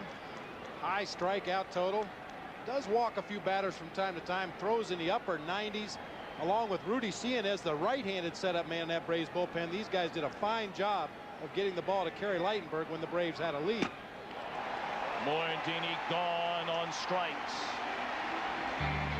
Hey, Tuesday, Bob Brenly's favorite show, King of the Hill, reveals a shocking secret. Then Road Rage hits Costello, followed by Guinness Book of World Records Prime Time, a night of all new episodes Tuesday, starting at 8 Eastern, 7 Central on Fox. Right now, John Rocker, the King of the Hill for the Braves, trying to keep the Cubs without any further damage. It's 1-0 Chicago as Service looks at a fast strike. Well, John Rocker is no trip to the beach. I mentioned he throws very hard, high 90s with the fastball, good sharp slider. But the Cubs hitters have to feel pretty good about getting Tom Glavine out of the ball game. At least now an opportunity to look for a pitch over the heart of the plate. Broken bat flare is going to fall, and Service, his second bloop single into right field. Like to remind you again to watch for the Gillette Mach 3 Strike Zone Challenge prior to Game 4 of the 1998 World Series here on Fox. You'll see a lucky fan. Maybe you'll be the lucky fan who will get a chance to throw a pitch for 2 million bones. Well, even with 1 out in the inning here, we anticipate Tapani putting down a sacrifice bunt again. Did a great job of it in his last opportunity in the 6th inning, advancing Morandini in service into scoring position. Lance Johnson drove Morandini in with the only run of the game. Tapani pulls the bat away, and it's low, ball 1. Now, this particular bunt situation, however, Tapani needs to bunt the ball to the right side of the infield. Galarraga is forced to hold the runner on at first base. He's getting a late start toward home plate. Chipper Jones already halfway into the plate. Bunted foul, 1-1.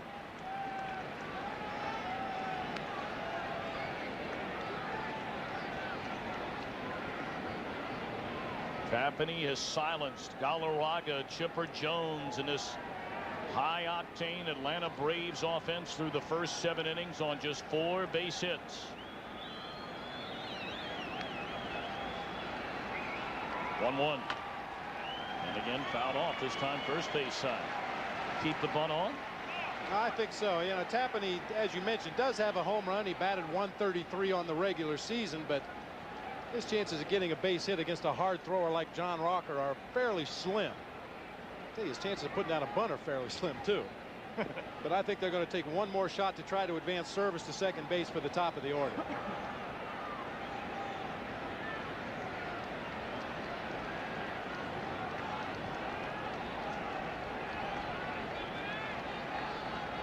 Service extends his lead with Galarraga holding him there. Tapani shortens up.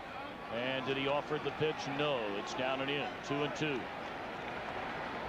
A big breaking ball that time from John Rocker. You know, the general logic is in a bunt situation you throw high fastballs hoping to get the batter to pop the ball in the air. Rocker instead goes with a hard breaking ball down and in. Tapani's able to pull the bat back. Runs the count to 2-2.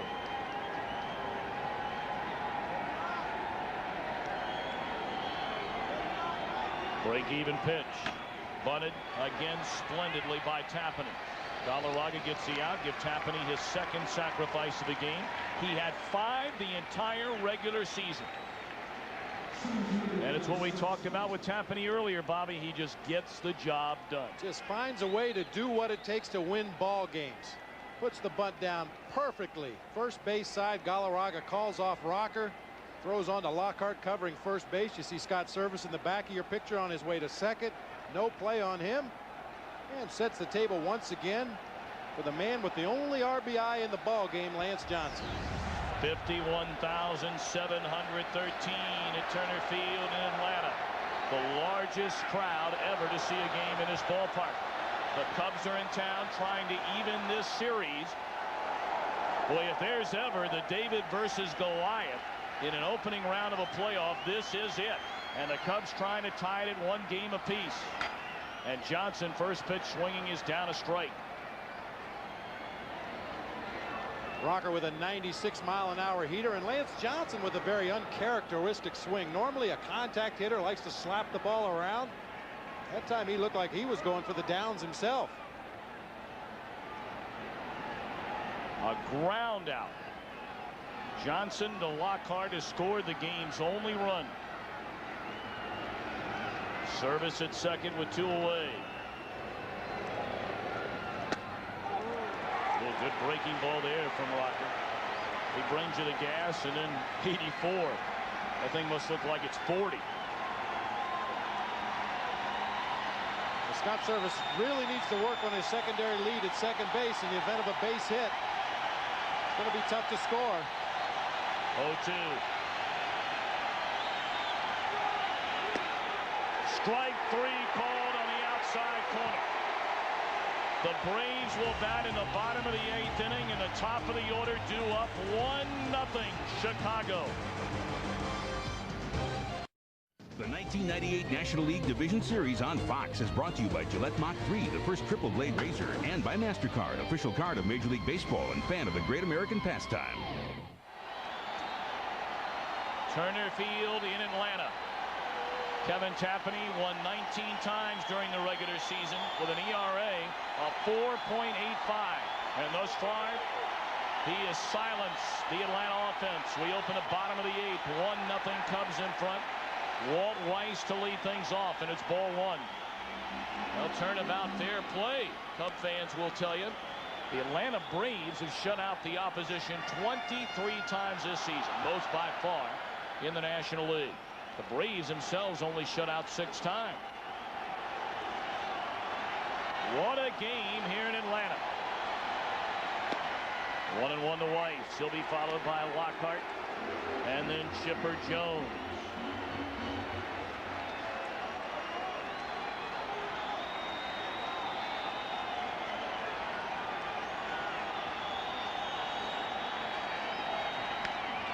In the air down the left field line, a long run for Glenn Allen Hill. He's got it in foul ground.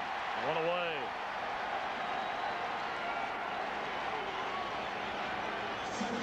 Kevin Tapani working the outside part of the plate on Walt Weiss. You'll see the location of the pitch on catcher cam. Up and out over the plate. Weiss goes with the pitch, but Glenn Allen Hill has him played perfectly. Scampers over to the foul line to make the catch.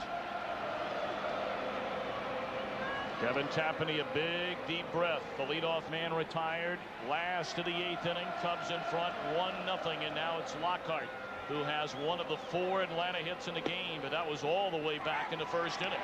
Tapani gave up 2 hits to the first 4 batters. He's only allowed 2 hits since.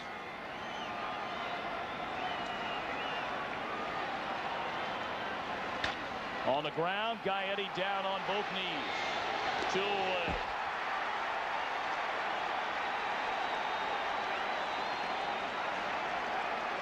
And now Chipper Jones. Now once again, Gaetti has himself in perfect position to field this smash off the bat of Lockhart. Goes down to both knees to block it. He knows he has time to recover and make the strong throw to first base. No problems there. Jones 34 home runs during the regular season. He looks at ball 1, and we mentioned earlier Jones a switch hitter. 32 of those 34 home runs have come when batting left-handed. Tapani has struck him out 3 times tonight. Did he go? No on the appeal to third base. Frank Pulley, the umpire.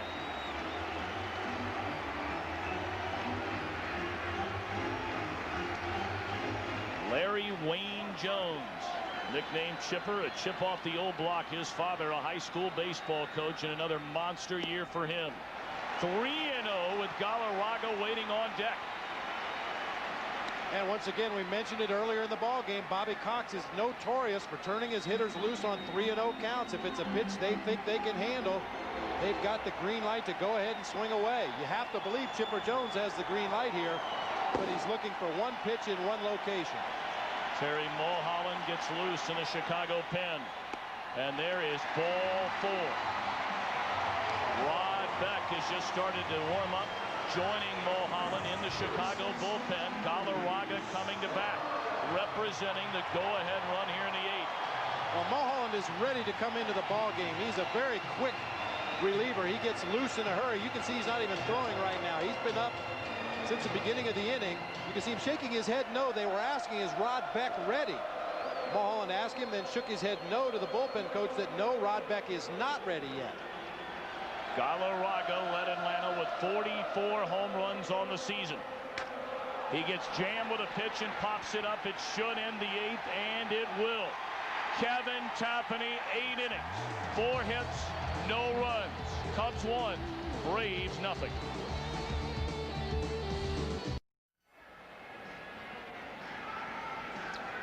Kevin Tapani, 8 innings, 4 hits, no runs, and 100 pitches exactly.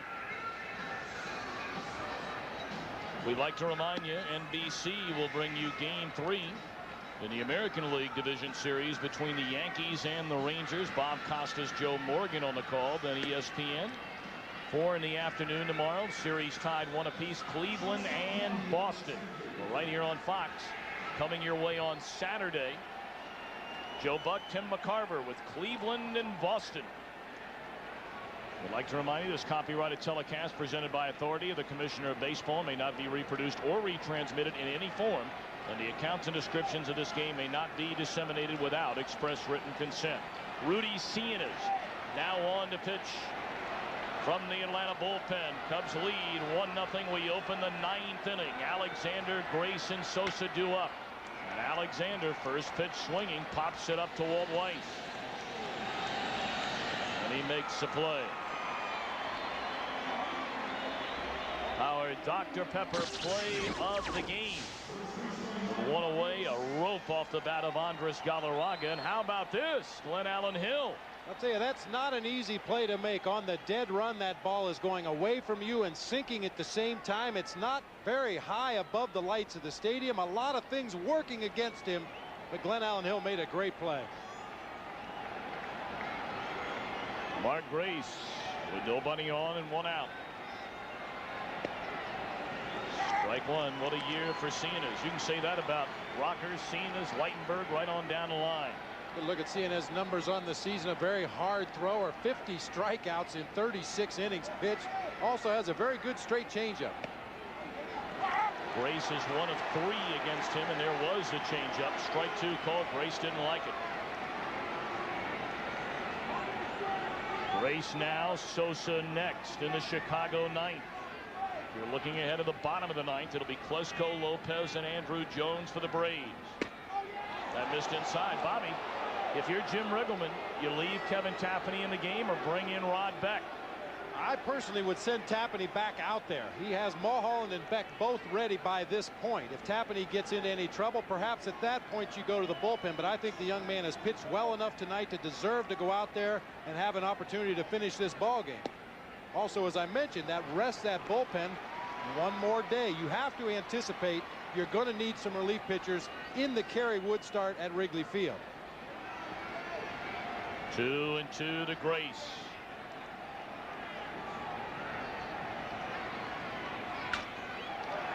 Line in a straightaway center.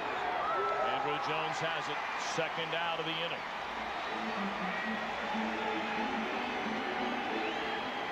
Quiet night for Sosa after a couple of base hits in the opener yesterday. He walked in the second inning, was thrown out stealing to end that frame. He has since popped to second and struck out, but that was against Tom Glavine. Well, the natural movement on Cianes' pitches is to tail back into the right-handed hitting Sammy Sosa. If Cianes tries to paint that outside corner and gets movement back over the heart of the plate, we may see Sammy launch one.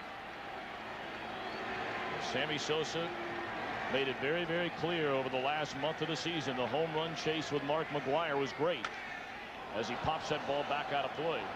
But Sosa much more concerned about the Cubs reaching the postseason for the first time since '89. He has something to shoot for, that's for sure. That is way up there. Slam it here, Sammy. Told you a lot of Cub fans in attendance tonight at Turner Field. The largest crowd ever to see a game here in this ballpark. 51,713. Fly ball right field. The wind will blow this to Tucker's left, and he has it to retire the side. Ryan Klesko, Javier Lopez, Andrew Jones due up. Bottom of the 9th inning. Tapani will go to the mound.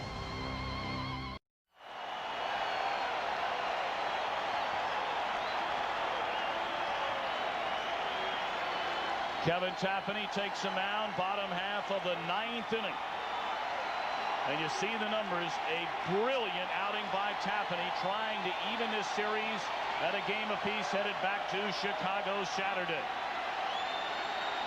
The Cubs have not won a postseason game since October 5th of 1989. That's when they beat the Giants 9-5 at Wrigley Field.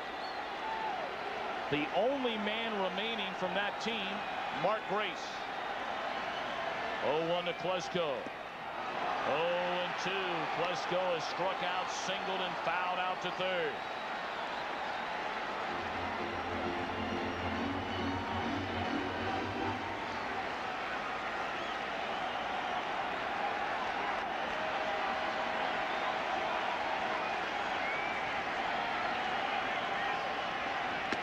High and away, 1-2 to Ryan Klesko.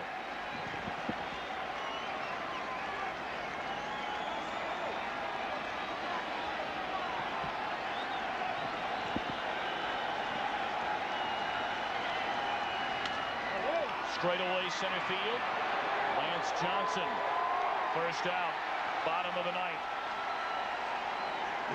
Perfect example of making a power hitter hit the ball to the opposite field. Tapani, after strike one on the inside part of the plate, consistently worked Klesko away. If he's going to beat me, he's going to have to beat me to the big part of the ballpark. I would anticipate a similar approach here to Javi Lopez, another guy that can beat you with the long ball.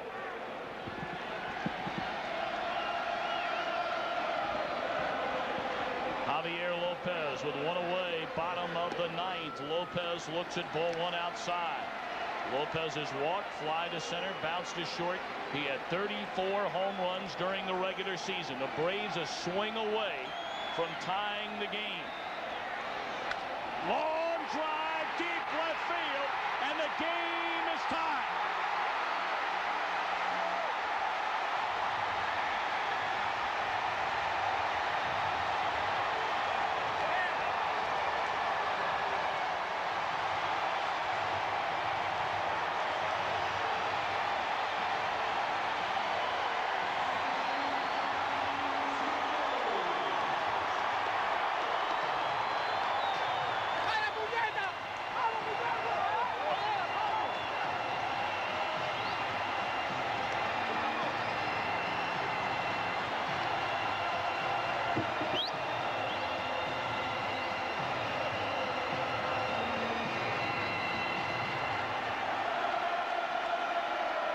Call them money players, those guys that come through in clutch situation. Javi Lopez with his 6th career postseason home run on one of the very few mistakes Kevin Tapani made in this game.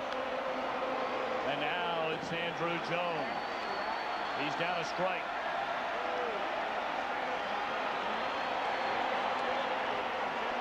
Look at the swing. Ball carries deep into left center field. Glenn Allen Hill can only look on. And now the Braves a swing away from winning the game. In the bottom of the ninth inning, a one-out solo blast by Lopez has tied it at 1. And the 1-1 to Jones is outside.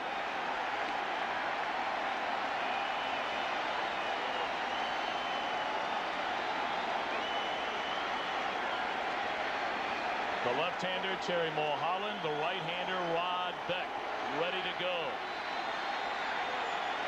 2-1 to Andrew Jones. Good off-speed pitch there from Tapani, and he's ahead. Javier Lopez, clutch.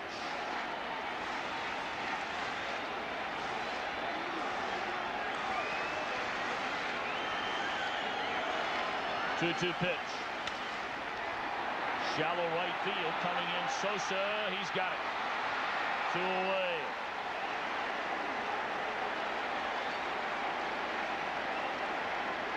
Ball cued off the end of the bat of Andrew Jones. Wasn't hit very hard to right field, and the wind also knocking that ball down. Sosa with a long way to run, playing very deep, makes the basket catch about knee-high. Okay, when you talk about a player's speed, many times you just think about base running, but that speed comes into play in many different facets of this game. Michael Tucker, 1 for 2, has drawn a walk. On the ground at Grace, and we are headed for extra innings. The Braves and the Cubs in Game 2 of the National League Division Series. In the ninth, Javier Lopez ties the game with a home run.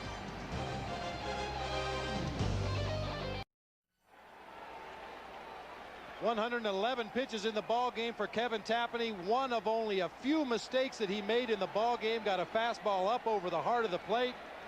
Javi Lopez sitting on it, and Kevin Tapani sees an evening's worth of excellent pitching go by the boards. And Atlanta celebrates as this game is now in extra innings. First time since October the 2nd of '96 that a National League Division Series has gone into extra innings, and Atlanta was involved, beating the Dodgers 2-1 at Dodger Stadium. Kerry Lightenberg is now on the pitch for the Braves. Javier Lopez very short amount of time in the major leagues, has come up huge in the postseason. And what a year for Lightenberg. Mark Wohlers ran into all kinds of control problems. He is not on the postseason roster for the Braves. Lightenberg took over as their closer and did a sensational job.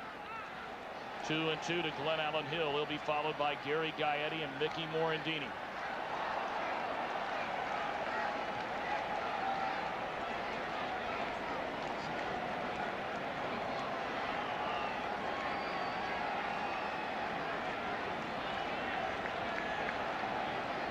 Two to Glenn Allen Hill. It missed low and away. Full count. Cubs back, top of the 10th inning. We're tied at 1. The Cubs scored in the 6th on a ground out by Lance Johnson that scored Mickey Morandini. And Javier Lopez, a home run in the bottom of the 9th inning, evened it up.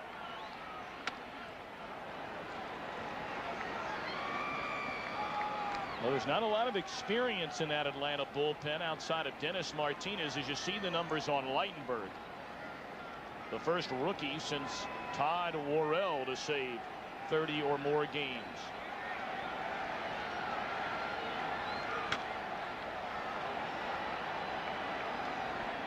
Leo Mazzoni, Bobby, told us very early in the year after Lightenberg took over as the closer, he was a right-handed setup man in the bullpen. And Mazzoni said, hey, the thing I love about this kid is he's pitching the 9th the same way he did the 7th and the 8th.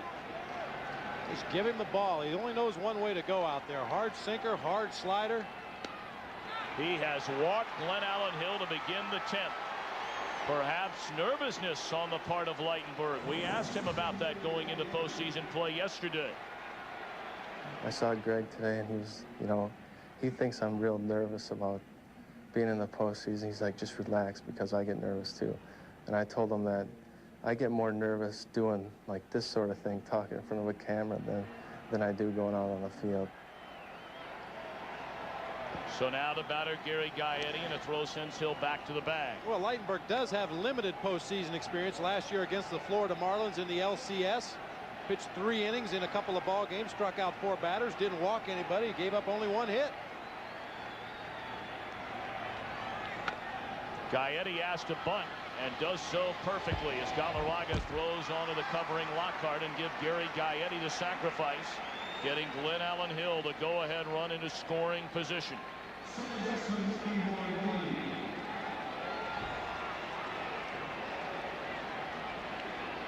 Had to be a heartbreaking sensation for Kevin Tapani to hear the sound of that ball coming off the bat. See the trajectory as it left the infield, and no doubt in your mind it was headed for the seats in a tie ball game. They will intentionally walk left-handed batting Mickey Morandini, who has delivered as many clutch base hits for the Cubs as anyone else on the entire team this year. Now you have Service on deck. But let's see if Jim Riggleman will take him down, and he will. Henry Rodriguez now comes into the on-deck circle, helmet on, bat in hand, and will hit for Service.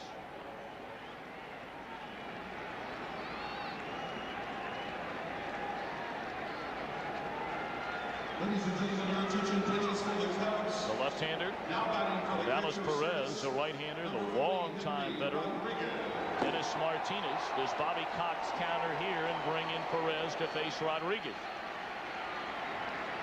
I think he's probably going to stick with Kerry Lightenberg. Lightenberg throws a lot harder than Odalis Perez, even though Lightenberg is a right-hander. Henry Rodriguez has thought of having slider speed bat, although it looks like Bobby Cox is waiting till he's announced, and he is going to make the change. So we'll take a break. The Cubs have 2 on, 1-1 game in the 10th. Back in a moment.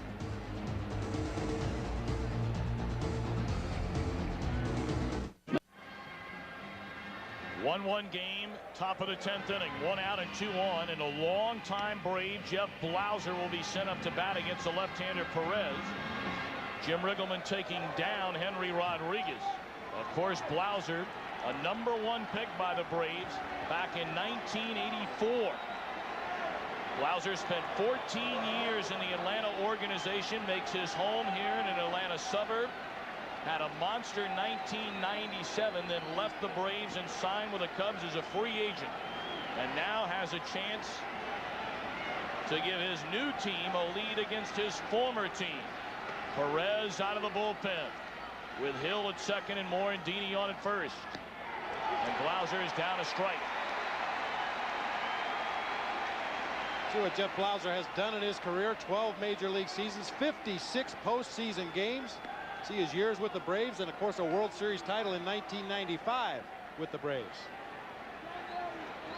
Left-hander Odalis Perez on for the Braves. Sinker slider type pitcher. You will probably only see him in night games in this series. He is not allowed a run in a night game this year. His ERA in the daytime is over 19. 2 on, 1 out. The 0-1 to the former Brave Blauser. Missed outside, a ball, a strike.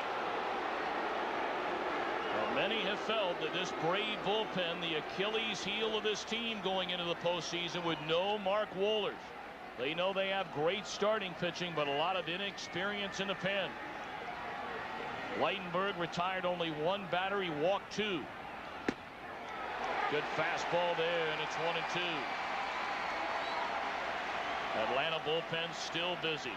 Dennis Martinez stays up, the right-hander, and he's joined by the left-hander Denny Nagel.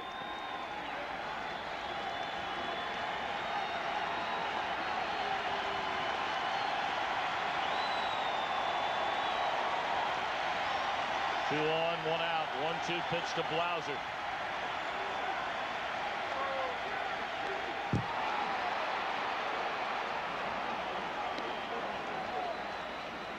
Kevin Tapani could still win this game if Chicago were to take the lead here in the 10th inning.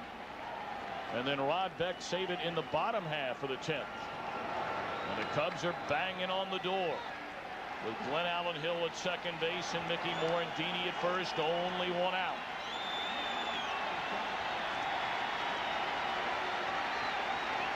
One-two to Blauser. Runner going to third. Throw down, and Glenn Allen Hill steals third base.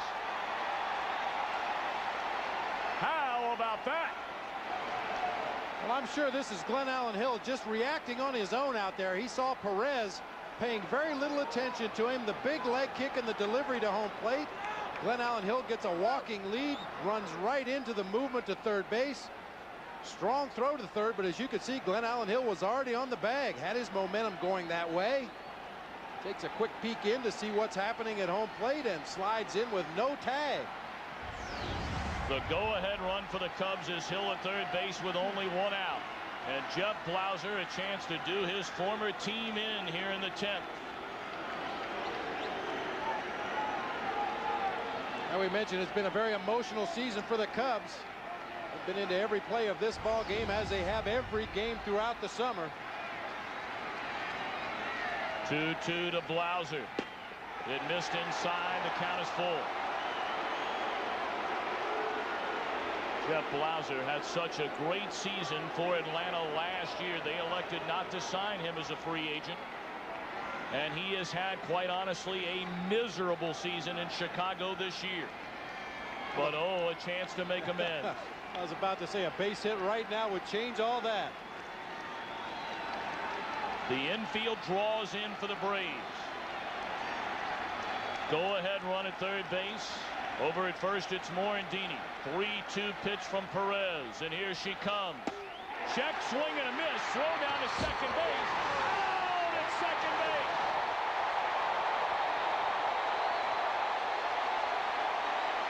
We go to the bottom of the 10th.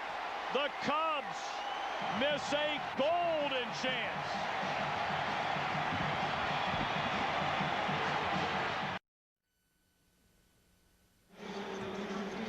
Morandini called out on the throw to second base by Javier Lopez. Was he out? Well, it's a very close play at second base. You'll see Lopez unloading the ball as Glenn Allen Hill went back to third base. You get a look at Morandini with a very bad jump at first. You play this like a hit and run in a 3-2 count. Walt Weiss up in front of the bag to take the throw in the event that Hill tries to break for home plate. He applies the tag up to the chest of Mickey Morandini. Morandini's insisting that his foot was on the bag before the tag was applied. Randy Marsh right on top of the play. Very close. Even with several replays, very tough to make the call. Bottom half of the 10th inning, we're tied at 1. Greg Colbrin to pinch hit. And facing a new Chicago pitcher, and what a season it's been for Terry Mulholland, both out of the bullpen and as a starter down the stretch. Look at those numbers. Terry Mulholland has been probably the most valuable pitcher on this staff this year. Started a couple games early in the season, pitched out of the bullpen for most of the season, forced back into the rotation at the end of the season. Of course, we all know the other day the outstanding 8-inning performance, came back and pitched an inning of relief the next day. Ball hit hard into right field. Sosa's there for the first out in the 10th. A critical game for both teams. For the Braves, a chance to go ahead 2-0. For the Cubs, hope always springs eternal. The key word being in the spring. Here they are in October for the first time since '89. They had a 1-0 lead going to the bottom of the 9th inning. Kevin Tapani had pitched a 4-hit shutout through the first 8. He allowed a solo home run in the bottom of the 9th inning to Javier Lopez, and we're in the bottom of the 10th. Walt Weiss will bat from the right side. First time tonight. He's hitless in 4 trips, has struck out twice, and in his career 5 of 12 against Mulholland.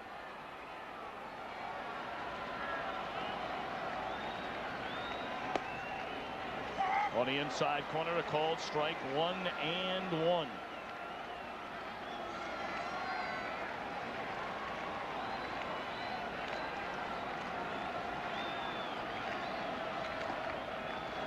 Did he go? They appeal down to first base. And no, says Jerry Lane. 2-1 to Walt Weiss. Nice stop that time by Tyler Houston, who is on as part of the double switch. Stop service taken down as Mulholland came into the game, inserted into the 8th spot in the lineup. Houston in the 9th spot. 2-1. Foul away. The Braves have not lost a division series game since October the 6th, the first year of divisional series play in 1995, when they fell to Colorado 7-5. They are 10-1 in division series play. But they're tied at 1 here in the bottom of the 10th inning in game 2 of this series. 3-2 to Weiss. And for the Cubs, their fans are saying what to do to win a postseason game, like balancing a marble on a beach ball. 3-2 pitch on the way. And Weiss has drawn a 1-out walk.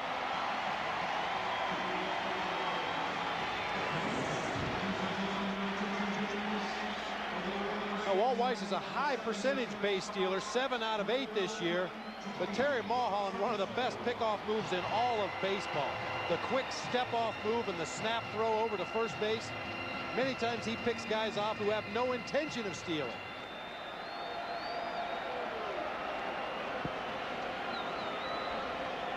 Tony Graffinino now sent up to pinch hit for Keith Lockhart.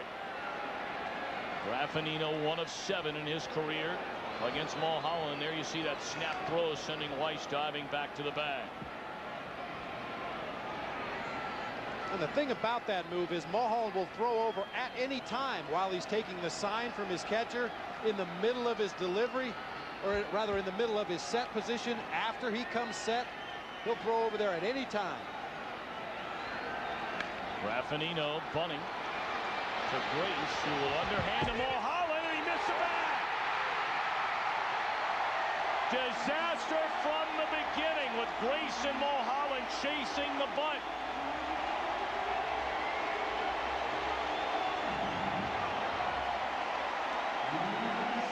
Get a look at this play. Graffinino dumps the bunt to the right side, kind of a tweener.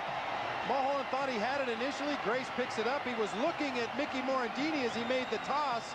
Mulholland intercepted that throw and is unable to find the bag as he gets over there, and just misses on the inside part of first base. One more look at it from this angle. You'll see Mulholland clearly misses the base by several inches. Graffinino helping first base umpire Jerry Lane make the call.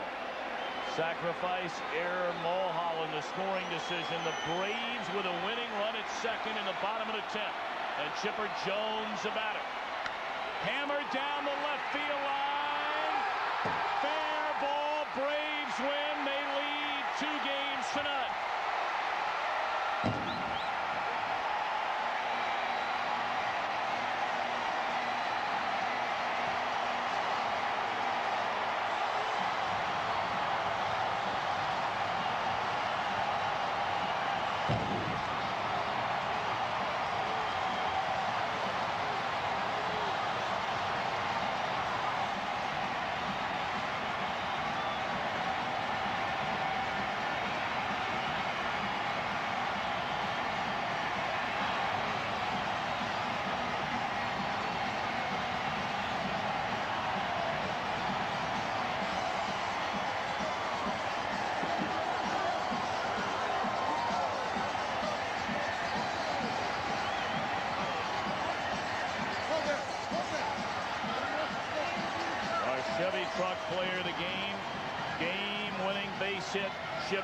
Jones.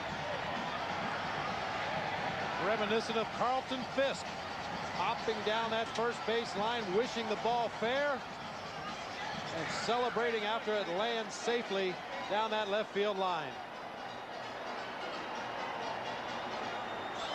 Only a matter of inches down that left field line. Ball hooking away from Glen Allen Hill and just does land fair. One hops the fence down in the left field corner.